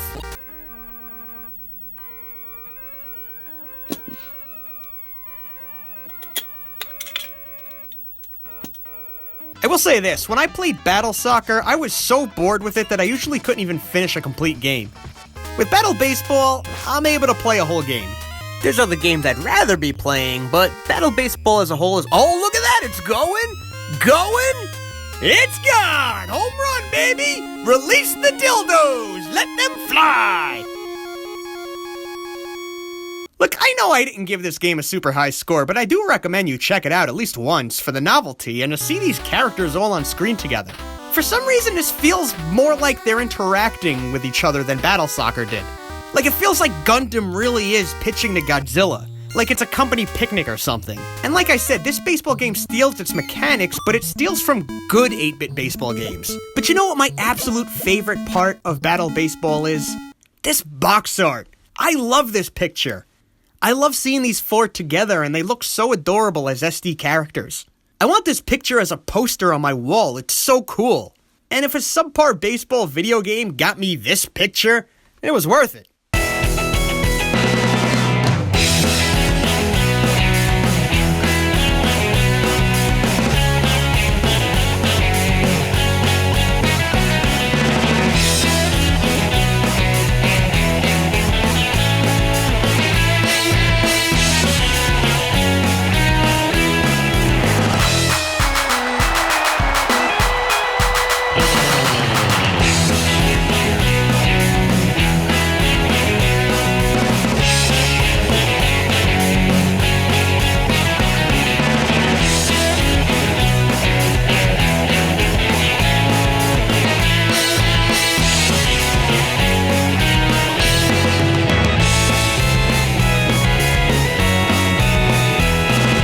Remember a while ago I reviewed that 1990 Game Boy game simply titled Godzilla?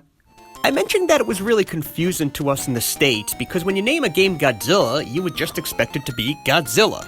But instead it came off as a weird and cute puzzle game. Well, in 1993, a second Godzilla game arrived for the Game Boy. But this one was only released in Japan. Which is funny because this game looks more like a game Americans would expect when they buy a game called Godzilla. Godzilla King of the Monsters is a side-scroller somewhat similar to Monster of Monsters on the Nintendo Entertainment System. So, Godzilla King of the Monsters for Game Boy. 2.5 stars! Wow, have you ever seen a screen with that much texture? They utilized every single pixel in this game. I would have been fine if the sky was just white. This screen is 3 gray pixels away from just being static. When you're on land, the camera shakes a little, which is both a nice touch and also annoying after a while. I feel like I'm playing this game while on an airplane experiencing turbulence. The game has 5 long levels. You make your way while trying to defend from the army that's shooting at you and depleting your life bar. Your life bar will replenish if you stay still. And I mean completely still.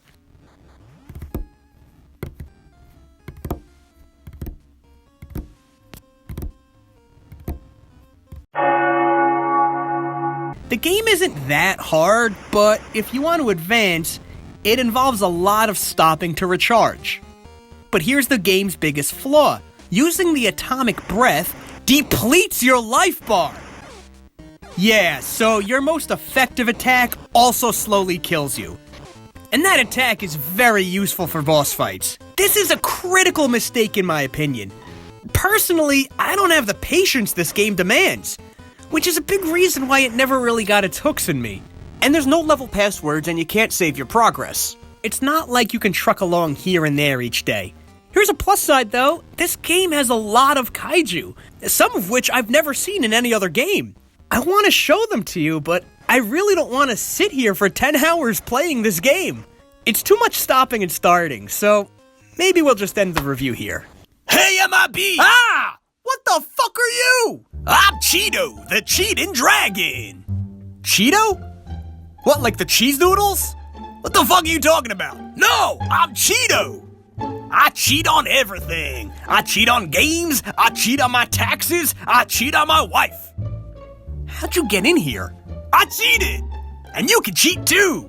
I know a way you can play this game with infinite health. No more stopping to recharge. I don't know, man. I'm worried some gamer will complain in the comments section that I didn't play fair. You want to talk about fair? Is making the health bar and energy bar the same bar fair?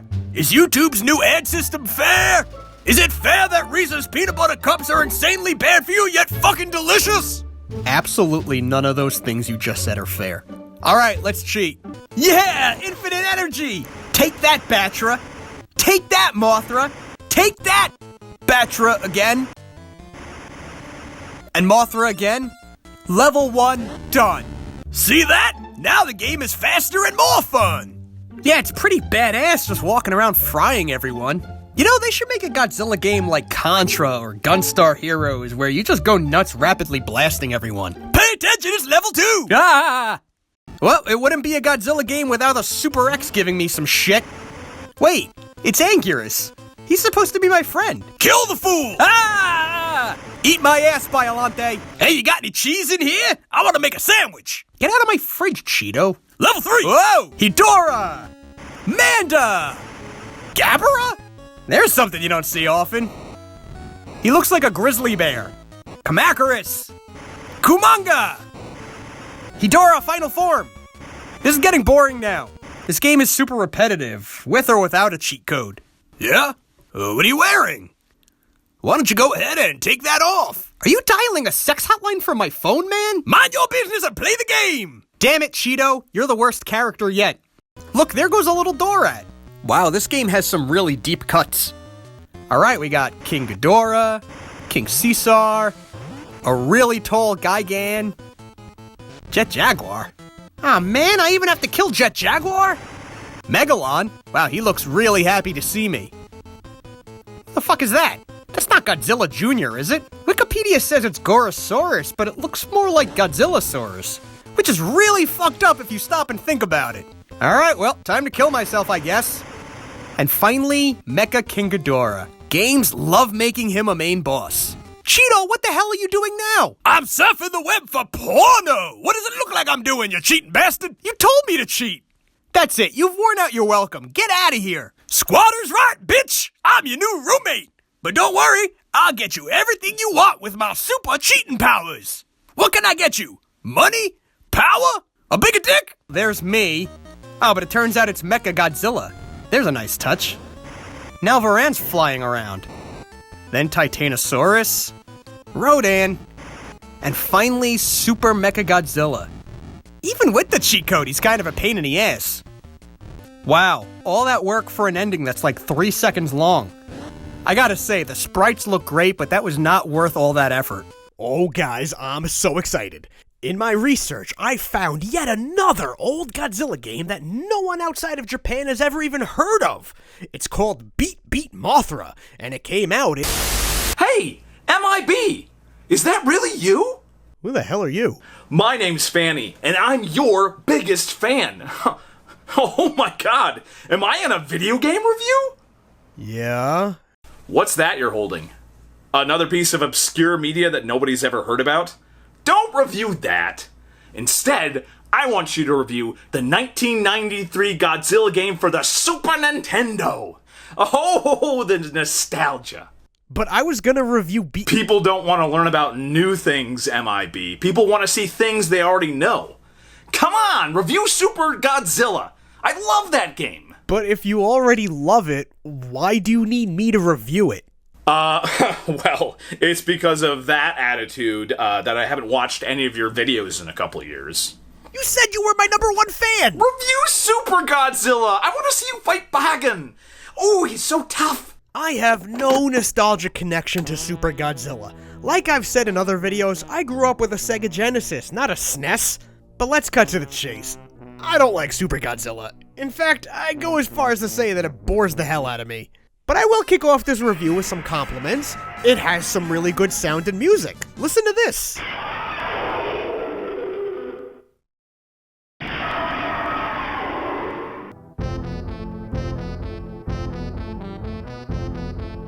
The classic Godzilla scores and roars translate surprisingly well. I must not be alone in thinking this, because this game's music was released on official soundtracks twice. The graphics are mostly good. The monsters look mostly okay in 16-bit, but I'm not gonna gush over this Mecha Godzilla here. And even some shots of Godzilla look kinda wrong to me. Like, what's going on with his chest section over here? The plot is simple. It's the year 1990X. What does that even mean? That this happened somewhere in the 1990s and we don't know when? Anyway, aliens are invading Earth again and sending their monsters to attack. Now, usually, Godzilla will volunteer to come and kick the shit out of the aliens for us, but in this game, he's just sleeping at the bottom of the Sea of... Sea of what? The Sea of Love? Oh, just the Sea of Japan. The Self-Defense Agency implants an operation box in his brain so that the humans can control Godzilla via the Super X-2 ship to fight off the monsters. There's a whole cast of human characters who do a whole lot of babbling and exposition dumps while you play. Super Godzilla can be divided into two parts. The part where you're wandering around, and the part where you're engaged in combat with other monsters. Both parts suck! The city part looks like this. The top half of the screen is pretty, huh? But it's just for show, it's just cinematic. What you're doing as a player is navigating this little blue dot in the bottom half of the screen. This part of the screen is literally the game you're playing. You want to turn that dot to avoid buildings because even though Godzilla can easily knock them down, it hurts his health. Also, you're being attacked by the military, which makes no sense because I'm being controlled by the military. Why are they attacking me? I'm not joking when I say that all you're doing is directing this blue dot Godzilla around the map. Sometimes you need to turn on a dime, which this game isn't always 100% responsive to. You can find various power-ups or reactors that can recharge Godzilla's health. When you go out of bounds, this fool pops up to tell you to turn around, but it takes him 3 dialogue boxes to say it. Every time! Finally, I found the pink dot, which is King Ghidorah, and then the game switches into its infamous combat mode. This is the least intuitive combat you've ever seen in a Godzilla game. If you don't know what you're doing, King Ghidorah will destroy you, and you'll rage out because they took the simplest concept ever, a monster punching a monster, and they made it needlessly complicated. What you need to do is sneak in forward, land a punch, then immediately back off to trigger this rotating menu of special moves, and then you do a special move. These annoying lines here are the monster's fighting spirits, which also play into how strong your attacks and defenses are. Most of the fight cinematics look okay. Some look blah. This fighting system has its defenders. There are people who enjoy it. Hi, I see you. I'm just not one of them. Even when I fully understand what I'm doing, I'm bored. I'm leaving a comment on why you're wrong. Am I, though? Actually, the fighting style is more academic for smart players who... Oh, fuck off, Fanny. I'm gonna delete that comment. Ooh, just wait till you get to Bagon. He'll beat your ass easily, and rightfully so, may I add. The second stage introduces a new annoyance, random encounters with alien ships. These encounters are obnoxious. I'm trying to get my stupid blue dot across this map, and I keep getting thrust into these monotonous one-move fights. This level's boss is another Godzilla, but of course One Punch reveals it to be the Showa-era Mechagodzilla. You forgot to mention in the Japanese version, it's the Heisei version of Mechagodzilla. I didn't forget to mention anything, Fanny! Just because I don't make a point to say something, it doesn't mean I forgot to say it! Jesus Christ! Level 3 mixes things up because now I gotta break down all these electrical towers. And if I walk between them, I gotta wander around looking for the kidnapped professor before I can fight the main boss. All the while, I'm being thrust into more fights with UFOs. Look at that, I moved 1 pixel, and it triggered another fight. You can stop the UFO fights by taking out the mothership, but that's just one more thing on this level's huge to-do list. Finally, I rescue the professor, and I could fight Biollante. It must have been exciting to see Biollante and the upcoming Heisei-era monsters in an American game in 1993. Or maybe players were annoyed by all these new monsters and were wondering where the originals were. And the main boss of this game is Bagan, a monster that almost appeared in several Godzilla films, but was always scrapped. Yes, I know that. Everybody knows. I'm not up to that part yet. I already wrote all of this in the comment section. Here's an idea. Finish watching the video before leaving a comment. How dare you call me out on this? Bagan is going to kick your ass. In level 4, you fight Batra. Twice. In level 5, you're gonna fight Mecha King Ghidorah, but you have the option to first go around and collect the 3 special energy points. This will turn you into Super Godzilla. Yeah, it's not just a standard Super Nintendo titling thing. There really is a Super Godzilla in this game. And he looks ridiculous. He looks like an NFL quarterback. Seriously, what's with his shoulders? Super Godzilla was the direct inspiration for the upcoming Space Godzilla. Oh my god, really? Maybe this game is actually good then. Really? No, Fanny, this game blows. And you can get fucked. Here's my favorite part. There's a time limit here. You have to get to Mecha King Ghidorah before all of Tokyo is destroyed. But at the same time, they're encouraging you to destroy Tokyo because with Super Godzilla, knocking down buildings doesn't deplete your health anymore. Super Godzilla versus Mecha King Ghidorah, here we go. Some of these shots just look so weird to me. Like seriously, this is the best they could do with Super Godzilla here? But since Godzilla's all roided up, this fight is a breeze. Just wait till you get to Bagan. Oh boy, oh boy, oh boy. Yes, this game is most famous for featuring Bagan, a monster who almost made it to the big screen in the 90s. He appears in this as well as the movie studio tour game I've previously reviewed. If not for Bagan's appearance in this game, I'm not sure how noteworthy Super Godzilla would actually be. And it's weird that this game even came to America instead of, you know, the other Godzilla game on this hardware that never came to the States. But that's a headache for another day. Again, I'll acknowledge that this game has its fans. As a game, it's competent in that it is a game and it is playable and it works, but compared to other SNES games and even other Godzilla games, I find Super Godzilla to be so tedious and unremarkable. I've put off this review for so long because I'm just never excited to play this game. Playing a blue dot is literally the polar opposite of the excitement that should come with playing as a giant monster. 2 stars! Oh, Bagan is gonna kick your ass! Oh my god! You're gonna get so upset. Oh my god, you're fighting him as regular Godzilla? You're not even gonna fight him as Super Godzilla? Oh my god, that's a bold choice. He's gonna destroy you. I can't wait to see this.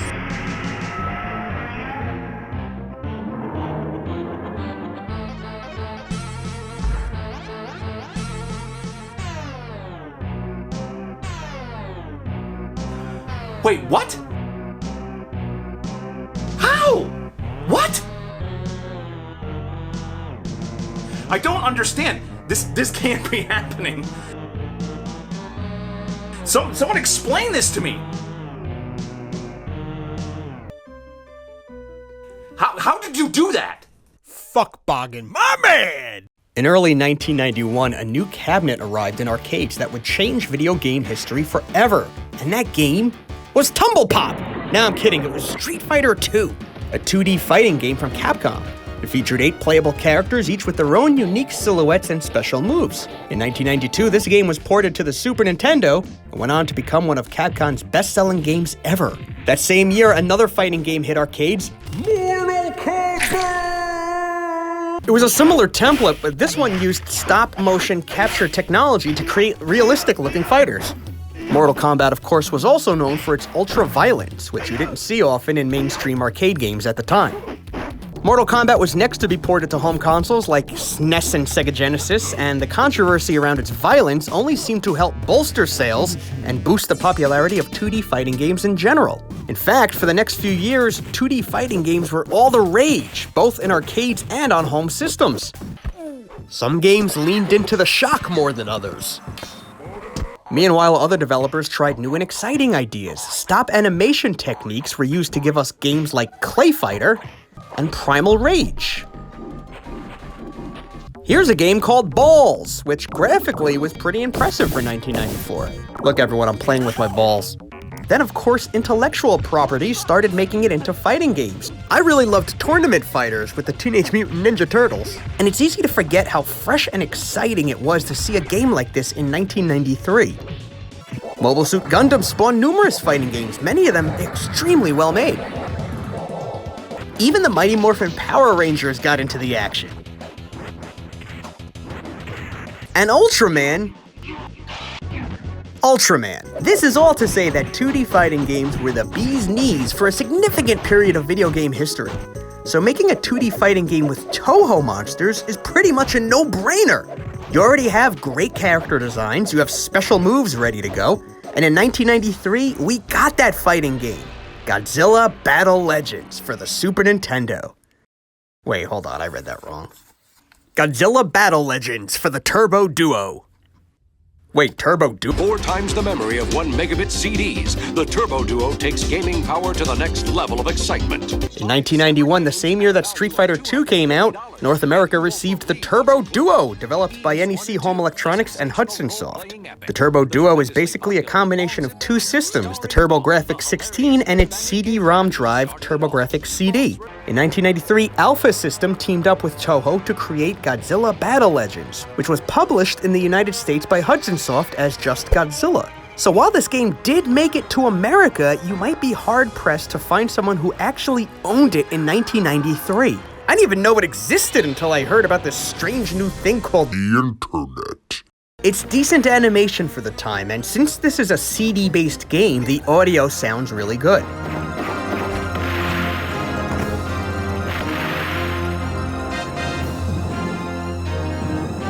To talk about Battle Legends is almost to talk about 2 entirely different game experiences. Playing this game solo and playing couch co-op with a friend. Let's start with the one-player experience. And here's the buzzkill right out of the gate. You can only be Godzilla! That seems like a really odd choice for the developers to make. Now, to their credit, your appearance as Godzilla changes with different fights to recreate the look of some classic films. That is a nice touch, but I would have rather just had the option to be other monsters. I mean, who wouldn't? The sprites look very nice. In my opinion, the kaiju look great. There's a nice mix of backgrounds, and I really like how some levels have things going on behind you. For instance, this Godzilla vs. Gigan level really feels like a nice tribute to the film, with King Ghidorah and Anguirus fighting in the background. At a glance, everything looks pretty straightforward. You've got your life bar, got an energy bar. Too bad this game is fucking brutal! This is not a pick-up-and-play game. The AI components do not pull punches. They're here to kick the shit out of you. Fuck, even on easy, this game is super challenging. To add insult to injury, Anguirus has given me a hickey, and now I can only wear turtlenecks around my parents. Well-made fighting games usually start off a little easier in story mode to give you time to familiarize yourself with the controls. Not this game. If you don't go in there already knowing the controls, you might get stuck on the very first fight. And it often feels like the artificial intelligence has some kind of advantage over you, like it wasn't balanced correctly. Why do so many old Godzilla games have this particular issue? Look at this fight with Mechagodzilla. He's got a wide variety of long-range attacks. The only way to really win is to just spam this charge attack, and then quickly back away. Ghidorah was defeated the same way, just a lot of spamming the charge and then backing up to go on defense. With some of these guys, it felt like the hit detection was a little off, especially during close-range attacks. Look at how close I have to get the Biollante to actually hurt it. Oh shit, she got me! Yeah, alright, whatever, let's just take a walk to outer space now. Sometimes it's a bit of a pain to get your character to even face the right direction. I jump over King Ghidorah here, and now I've got my back to him. Beating a level in this game is only satisfying in a fucking finally kind of way. It doesn't feel like you earned it, just that you happen to finally hit the right set of circumstances to beat the AI. So now I've made it to stage 6, and it's asking me to select the target. It's either the Super X2 or... well, that's my only choice right now. And just like every other game it appears in, the Super X2 is a pain in my balls. You gotta hop around like an asshole and hope you hit this tiny target. Seriously, it's like trying to swat a fly that keeps buzzing away every time you think you've got the drop on him. So let's talk about how to unlock these monsters here. Well, as you play story mode, you score points based on how quickly you defeat the opponent, how much of your health remains, etc. At level 6, your amount of points determine what final bosses are unlocked. So for example, if you've earned 450,000 points during the game, you can fight Mechagodzilla 2. The other options are Biollante Final Form, Mecha King Ghidorah, Batra, and Super Mechagodzilla. And to all that I have to say, good fucking luck! To see Mecha King Ghidorah, you pretty much have to play through the whole game without dying once. To see the other bosses, you need to have a couple of flawless victories under your belt on top of that. Yeah, you can't take a single hit for like 2 or 3 matches. That task sounds so out of my reach that I'm not even motivated to try. It sounds fucking daunting. I'll pass, thanks. Thankfully, the game has a much more fun 2-player mode. In 2-player, you can be any available character. Yeah, now we're talking. You could also unlock characters or backgrounds, and there are all sorts of customization options for your match. When you're playing against a real human being, obviously the matches feel more even. You have time to discover the moves on your own without pressure. It is so much more enjoyable. Is it perfect? No. The characters still feel clunky, not quite as smooth as some better fighting games, but these are big clunky monsters, so I can give it a pass on that. And when you pull off a move on your friend like Buzzsawing Mechagodzilla, it's a lot more satisfying. Or when you pull off a King Ghidorah gravity beam attack. Fuck yeah. I think G fans would be happy enough with the 2-player mode, and even casual Godzilla fans with some familiarity with these characters will like it too. But aside from the characters, there's not much in the gameplay that really elevates this fighter over other ones. There's not a whole lot of razzle-dazzle. Just a really good-looking but unbalanced early 1990s 2D fighter. If you don't know these characters, so there's no novelty for you, you'll probably enjoy other fighting games more. 2.5 stars! The joy of the 2-player mode balanced with the aggravation of the 1-player mode put this game's score right in the middle for me. Oh, one more thing. There is a cheat code out there that unlocks the monsters in story mode, but I really can't be bothered to do that. I'd rather just enjoy the game's 2-player mode whenever I can and leave it at that. Uh-oh, that means this episode's not gonna get an appearance by Cheeto, the cheating dragon. Fuck you, man! You motherfucker. Back in the 1990s, I had a subscription to Nintendo Power magazine. Who didn't? So, like everyone else around my age, I fell victim to the false promise in Volume 72 from May 1995. A blurb for a 2D fighting game for Super Nintendo called Godzilla Destroy All Monsters, coming April 1995. Wait, this is the May 1995 issue. So when you read this, it's saying the game is already out? Lies! So, of course we know this blurb was referring to the 1994 game Kaiju Daikessen, a Super Famicom game released in Japan that at some point was going to come to North America, and then didn't. And that's the game we're gonna talk about today. Oh, and I have a new co-host to introduce you guys to. It's a robot I built out of scrap parts. In fact, his name is Scraps. That's Scraps. It stands for Symmetrical Converter Robot and, Performance System. There you go. Father, give me a penis. Godzilla Kaiju Daikessen can be translated to Godzilla the Great War, or Monster War, or Strange Beast Monster War. It depends on who you ask. I'll call it Monster War. Ew, not that one! This game was actually a spiritual sequel to a similar 1993 game released for the Turbo Duo called Godzilla Battle Legends. Both games were developed by Alpha System. I reviewed Battle Legends a while ago, and 90% of my comments on that game are gonna carry to this one. Give me a penis. Father, I must procreate. Ew, procreate with what? Give me a penis. Father, this is not a bit. This is going off the rails. Battle Legends and Monster War do have some big differences worth reviewing. Battle Legends was a CD-based game, while Monster War was on Super Famicom. So, Turbo Duo wins on sound, and I'd say it wins on soundtrack, too.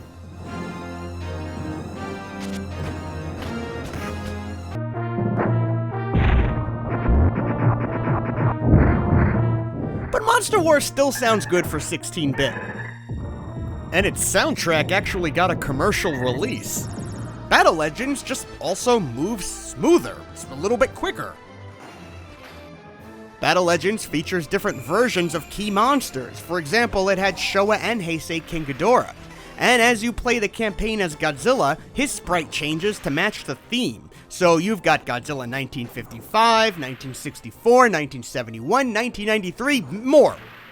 Monster War has none of that. And it also loses some playable characters like Rodan, Batra, and Mecha King Ghidorah. But Monster War does have two new playable characters, Mothra and Biollante. Biollante appeared in Battle Legends but was unplayable. Both games have really cool monster sprites. Like Battle Legends, Monster War has 3 options: a normal mode, 2-player versus, and a setup menu with difficulty and controller options. But there is a major win for today's game, Monster War. And that is that you can play in normal game mode as any of the monsters. In Battle Legends, you could only play 1-player mode as Godzilla. And I'm so glad that's changed for Monster War. Now, finally, you can campaign as any monster. Anyway, I'm gonna pick Godzilla. But there's also Anguirus, King Ghidorah, Gigan, Megalon, Mechagodzilla, Biollante, and Mothra. And this is different. You can now choose which order to progress in by selecting your opponent. As you can see, they're scattered all around Japan. I always appreciate it when these games do this effect with the background where different parts are moving at different speeds. Like Battle Legends, backgrounds call back to Godzilla movies, and some show interactivity.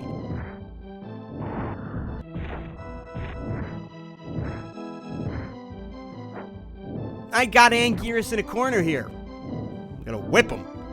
I could do this all day, buddy. I'll run out the clock, that's fine. Where are you gonna go? What's he gonna do? Oh, what the fuck?!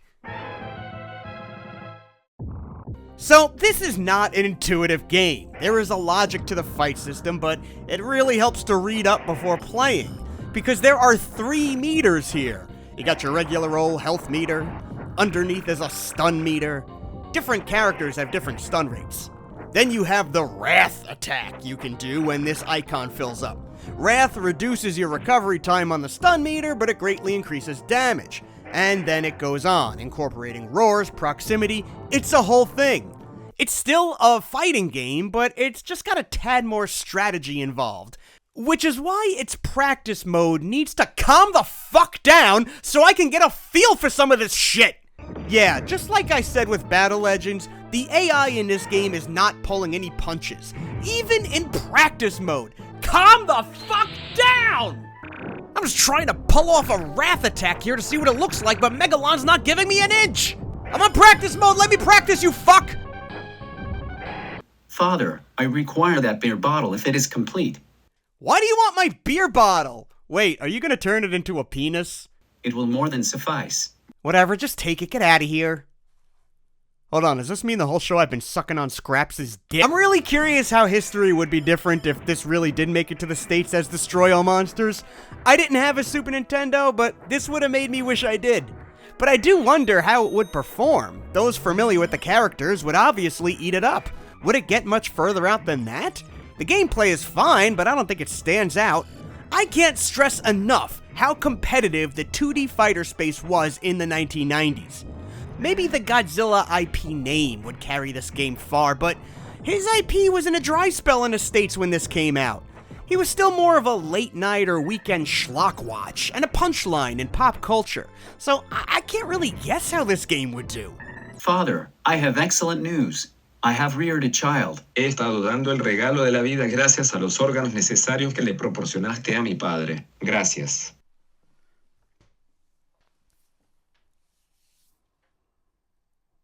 I picked Biollante for stage 4, but she sure feels like end boss level.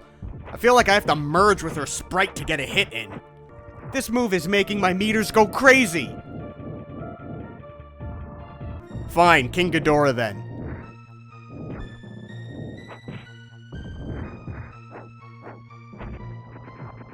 Come on, I emptied his health bar! Oh, you're not gonna give that to me? I needed one more hit? Oh, fuck you!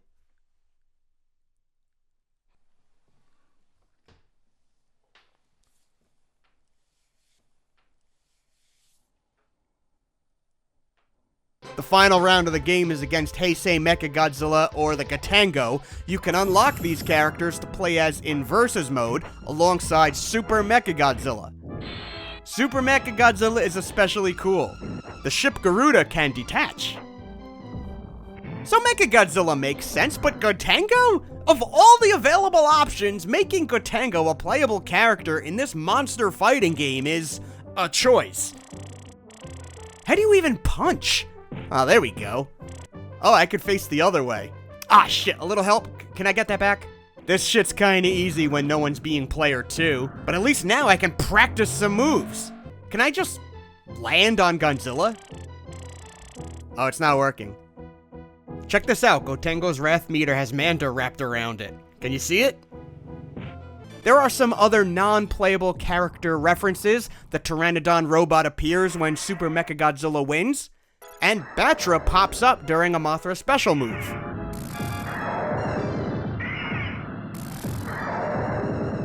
in the end, I want to say I like this game slightly more than Battle Legends, even when you consider all the stuff that's downgraded from the Turbo Duo game.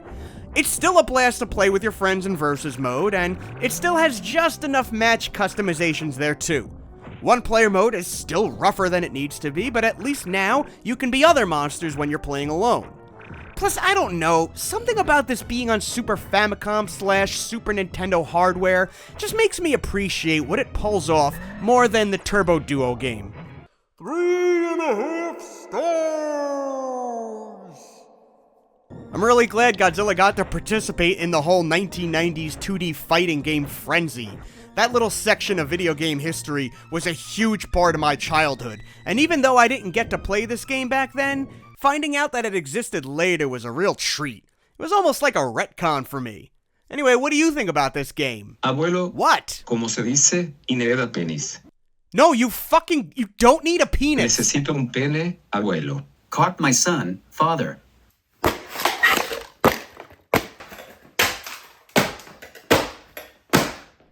Don't ever expect to see these characters again.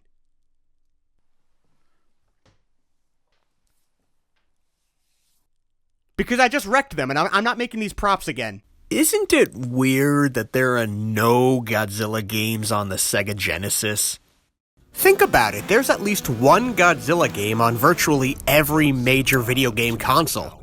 And there's a Godzilla game on almost every major console from Sega, including Game Gear, Sega Saturn, and Dreamcast.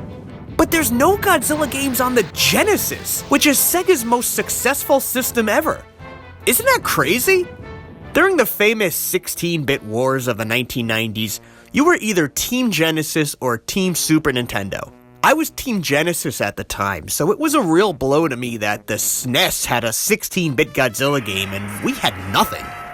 The closest thing I knew of was in the 1989 game Revenge of Shinobi, where you had to fight an unlicensed Godzilla knockoff at one point. Look at him, that's actually a really good-looking Godzilla, except that he doesn't have any of Godzilla's dorsal plates. In later re-releases of this game, they replaced the Godzilla knockoff with a weird inside-out dinosaur. It's insane to me that there are no official Godzilla Genesis games, but there is one on the Sega Pico. What the fuck is a Sega Pico, you ask me? Oh, it's this thing. Yeah, we're going deep into the rabbit hole now. Excuse me, I just want to turn your TV off and turn you on to the power of your kid's imagination. The Sega Pico came out in 1993 in Japan and 1994 in America. It was made to be an educational video game console / computer for kids ages 3 to 7. It's kind of like a laptop with a stylus pen.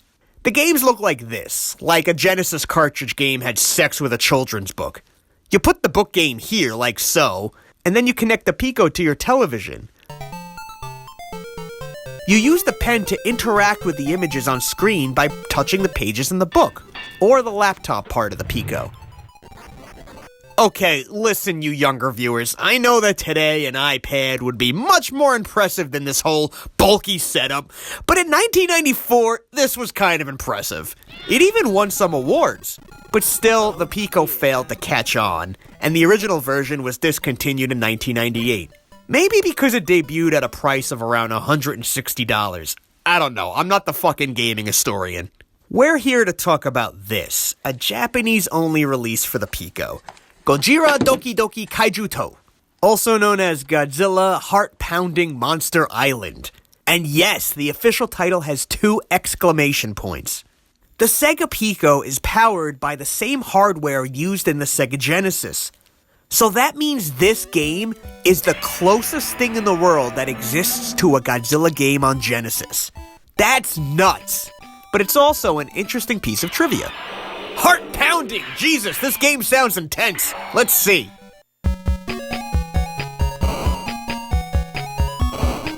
I don't know, this looks a little relaxing to me. Maybe if I touch Godzilla with the pen, he'll start murdering everyone in a heart-pounding rampage. Or maybe he'll just do a ballet dance. So as you can see, we have a scene with Godzilla, Sanda and Gaira, a couple of Biolantes, fuck, even Kamacuras and Kumanga. Dogora and the Cosmos appear too. And what's Gorosaurus doing lurking in the background like he's jerking off while he watches me? You touch the pen to certain things on the book to launch some actions. Touching Gorosaurus launches a minigame. Okay, here's the thing, I can't read Japanese. I don't know what the fuck's going on. Gorosaurus keeps jumping really high and returning with stars. It wasn't until later that I figured out that I had to tap this big button here that makes Godzilla jump too. And we have to compete on who can grab the most stars. Why is Gorosaurus an Olympic jumper? Why do I need balloons to help me jump? Fuck this. Now my egg finally hatches and it's a baby Godzilla. Great, now I'm a single dad. Let's turn the page. I take my goddamn kid to the beach and now we've got Batra, Baragon, Ibra, Amanda, even the giant octopus shows up. And the mountain is a monument to Mogira for whatever reason. You've got to hand it to this game. They threw everyone in here. I have to mention that the game mixes up some sound effects, like Manda uses Rodan's roar, for example.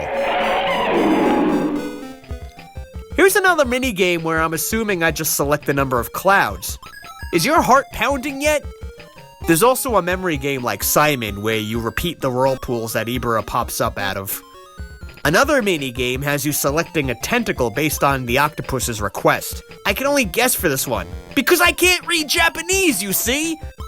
Now we're in a cave with a lot of bad monsters. Gigan, Megalon, Space Godzilla, King Ghidorah, and Mechagodzilla. My kid's crying like a pansy. There, shut the fuck up, boy! Nope, still crying. Why didn't that work? Parenting is hard. Here's a game where I have to jump on these sponges to reach my son. It's not as simple as you think. Fuck! This game is for 3-year-olds! Ah, there we go. Isn't this page weird? When you select the monster, they just beat on your crying kid some more. How fucked up is that? The game is teaching you how to be an asshole bully. Yeah, make him cry. Make him cry. Here's a minigame where you dodge Ghidorah's fireballs. This setup here is giving me flashbacks to The Legend of Zelda. Now there's a race. My kid's in dead last, so he'll just get a shitty participation ribbon. Cry some more! You're gonna cry! You're gonna cry! I'm having childhood flashbacks right now. Alright, here we have Hedorah, King Seesaw, Rodan, Anguirus, and Mothra. Wow, even Varan is in this game. Godzilla and Anguirus play soccer, and Anguirus is the worst goalie ever. He can't jump, so all you have to do is just keep aiming above him. Look, I won! Better murder Rodan. Shit, now Godzilla falls into hell and he has to play a game with Satan. Actually, I read online that this guy's name is Yoganzi. This game is easy to figure out. You either match the kaiju silhouette with the option below, or you select the reflection of the shape he presents to you. When you win, you get the reward of becoming fabulous! The next page is my favorite. You can select 2 monsters and they fight each other. How the fuck did little Godzilla just defeat Biollante? This is kind of fun in a weird way. But do you want to know what my favorite part about it is? You can actually draw your own kaiju to join the fight. It's not easy though. I drew a cartoon dick, because I'm very mature for my age. Now it's Godzilla versus my dick. And my dick wins! My dick just took out Godzilla. But can my dick take out Rodan? Oh shit, Rodan just beat my dick. He beat it good. The final page is just a Microsoft Paint section where you can draw whatever the hell you want. Or color some pictures they supply you with. Look, I'm not gonna lie, if I had an English version of this when I was a kid, I would've fucking loved it. Plus it's cool that there are so many kaiju in this. Hook the kids while they're young, I say. If this game gives birth to more G fans, it can't be that bad. 4 stars! So now you know about Godzilla on the Sega Pico. The closest thing we have to a Godzilla Sega Genesis game. Was it heart pounding? No. Was it dick pounding? You bet your ass it was. Oh, hi there.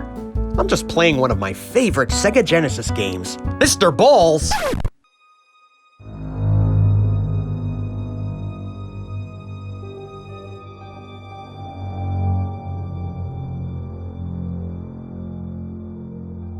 Anyway, I've mentioned this before, but I grew up with a Sega Genesis, aka Mega Drive, aka Black Box of Awesome. But when it came to portable gaming, I was still a fan of my Nintendo Game Boy. Sega's answer to Nintendo's Game Boy was the 8-bit Game Gear, released October of 1990 in Japan and April 1991 in North America. On paper, this should have killed Game Boy. I mean, this is a full-color backlit screen versus spinach green vomit that I blame for my terrible vision. The Game Gear's game library was relatively small, but the system had a lot of exclusive games. One of those games, released only in Japan, was a 1995 game which can be translated as Godzilla Giant Monster March. Not to be confused with the Game Boy Godzilla game we previously discussed, which translates as Godzilla-kun, Great Monster March. Because if something's related to Godzilla, the naming has to be confusing. It's like a law. Remember when I did a video forever ago about the turn-based strategy game Godzilla 2 on the NES? Well, Giant Monster March is in that camp. Let's see if this one will make me lose my mind for the next 7 videos like Godzilla 2 did. I don't own a Game Gear, but I actually do have the game. Look at this box art. The scaling is all over the place. This isn't a Giant Monster March. This is Godzilla Muppet Babies, and Godzilla's the nanny. Usually we joke that games make Mecha King Ghidorah too big, but here he's the size of a chicken. He's Mecha King Ghidorable. I have this adapter for the Retron 5 which will let us play this game, so let's give it a go. That's Squirtle. Yeah, so we have a problem. If you don't know Japanese, it's pretty tough to navigate this game. Lucky for us, there's now a fan-made patch that can turn a ROM of this game English. Right out of the gate, you can feel that we're going to be jumping around movies, mixing eras, but that's cool. So far, I'm digging the vibe of the game. Check out these sprites. These are cool. Look, there's Super Godzilla, but not the one from Super Godzilla. This is just a gray Godzilla, like a supercharged Trendmasters toy. In Godzilla 2, you can only play as the military. Here, you can play as the military or the kaiju, which is a nice feature that doubles the value of every stage. At the beginning of the stage, the directions clearly walk you through your objective and the different scenarios that will end a level. After that, I mean, it's a very basic turn-based strategy game. It feels very streamlined, no extraneous nonsense, just the basic and most intuitive elements. Move this here, move that there. But check out this game's battle feature. Instead of a slot machine mechanic like in Godzilla 2, the combat in this game is represented by a short 2D fighting stage. It's not the most exciting or challenging combat, but it's serviceable. I mean, it's already winning against every NES Godzilla game by virtue that these fights have backgrounds. A pet peeve of mine in all Godzilla video games is being attacked by these little dots. I understand why Godzilla hates armies. They're like mosquitoes. I can't tell if Godzilla's tail is supposed to be turned away from the camera, or if this is the stubbiest, most adorable Godzilla tail I've ever seen. I don't want to fire a tank at this guy. I want to swaddle him and sing him to sleep. Each fight is only allowed a certain amount of time before it cuts back to the map screen. It can get a bit stressful, as obviously you're trying to apply as much damage as fast as you can, and then you're ripped out of the fight while your heart's still racing. There are usually several ways to win a round. Kill a Godzilla, destroy a base, stop an event. When I play as Godzilla, I tend to enjoy going the smashy route. Playing as the military can be fun too, because then you get to control things like Mecha Godzilla, Mecha King Ghidorah, classic ships and weapons. Now I keep comparing this to Godzilla 2 for NES, but it's not just because these are both turn-based strategy games. They are also both on 8-bit systems.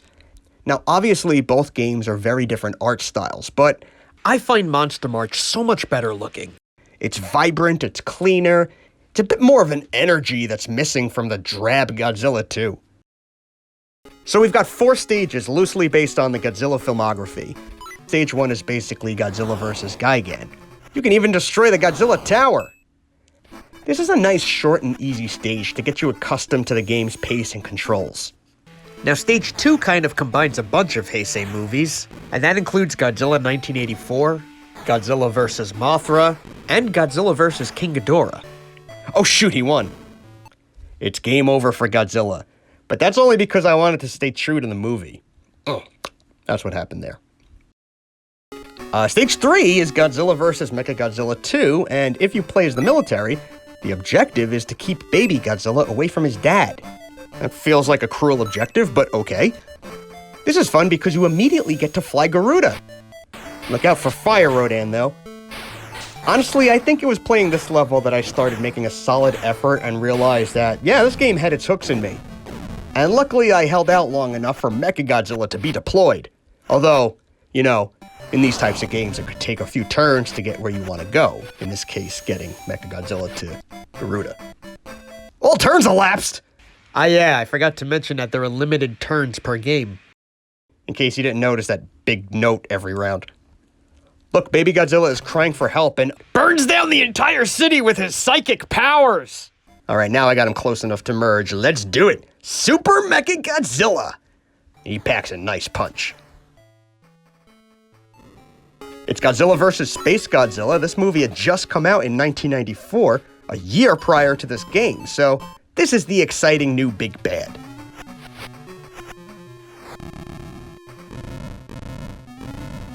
When you're playing as Godzilla, you can't just walk right up to Space Godzilla and bitch slap him, no. No, you gotta take out the Fukuoka Tower first. I feel like because I just said Fukuoka, the YouTube bots are gonna demonetize me. The Space Godzilla stage is a bitch, and it can go on for a very long time. Honestly, I've yet to win it myself. If you do defeat Space Godzilla and clear all stages, it unlocks a 5th stage based on the original Gojira movie. But this stage has a strange lack of anything to make it kind of special. I mean, it would have been cool if it were in black and white. Or maybe it merges a little with the next film and leads to a surprise fight with Anguirus. Maybe this should have been the theme for stage 1, shifting all the other stages, and Space Godzilla could have been a hidden stage. Now listen, I like this game. It served very well for what it is, an enjoyable, intuitive, basic strategy game. I like to play the earlier levels a lot. They're nice and quick, so I can pick it up and just play for like 10 minutes. My criticisms are minimal. 1 or 2 more stages would have been really awesome. And aside from the bonus stage, something immediately available to add to the variety, like a Biolante level or Titanosaurus level maybe. In the levels that are available, I kinda wish I could also play as the space monsters. It might have been neat to play as Gigan, King Ghidorah, or Space Godzilla. Still, the pleasant graphics, simple gameplay, and movie references made this a very satisfying game to play. 3.5 stars! If you have an itch to play a Godzilla strategy game, I recommend this over Godzilla 2, unless you prefer winning by chance and you hate backgrounds. I think if you really tried, you could figure out how to play the Japanese version of this game. It helps if you know the basics of these type of strategy games beforehand, but otherwise, get yourself the translation patch and check out Giant Monster March any way you can. And this is a good time to once again point out the surprising amount of Sega systems that got Godzilla games. Game Gear, Saturn, Dreamcast, Pico, and yet, there's no Godzilla games on the Sega Genesis. But who needs Godzilla when we have Meatloaf Rotation? What the hell? These aren't real games. Oh, I see. I'm not playing a Sega Genesis. I'm playing one of those early at-games retro consoles, where it boasts it has all these games, but half of them are these Windows 95 rejects. Why am I even bringing this up? Because of this.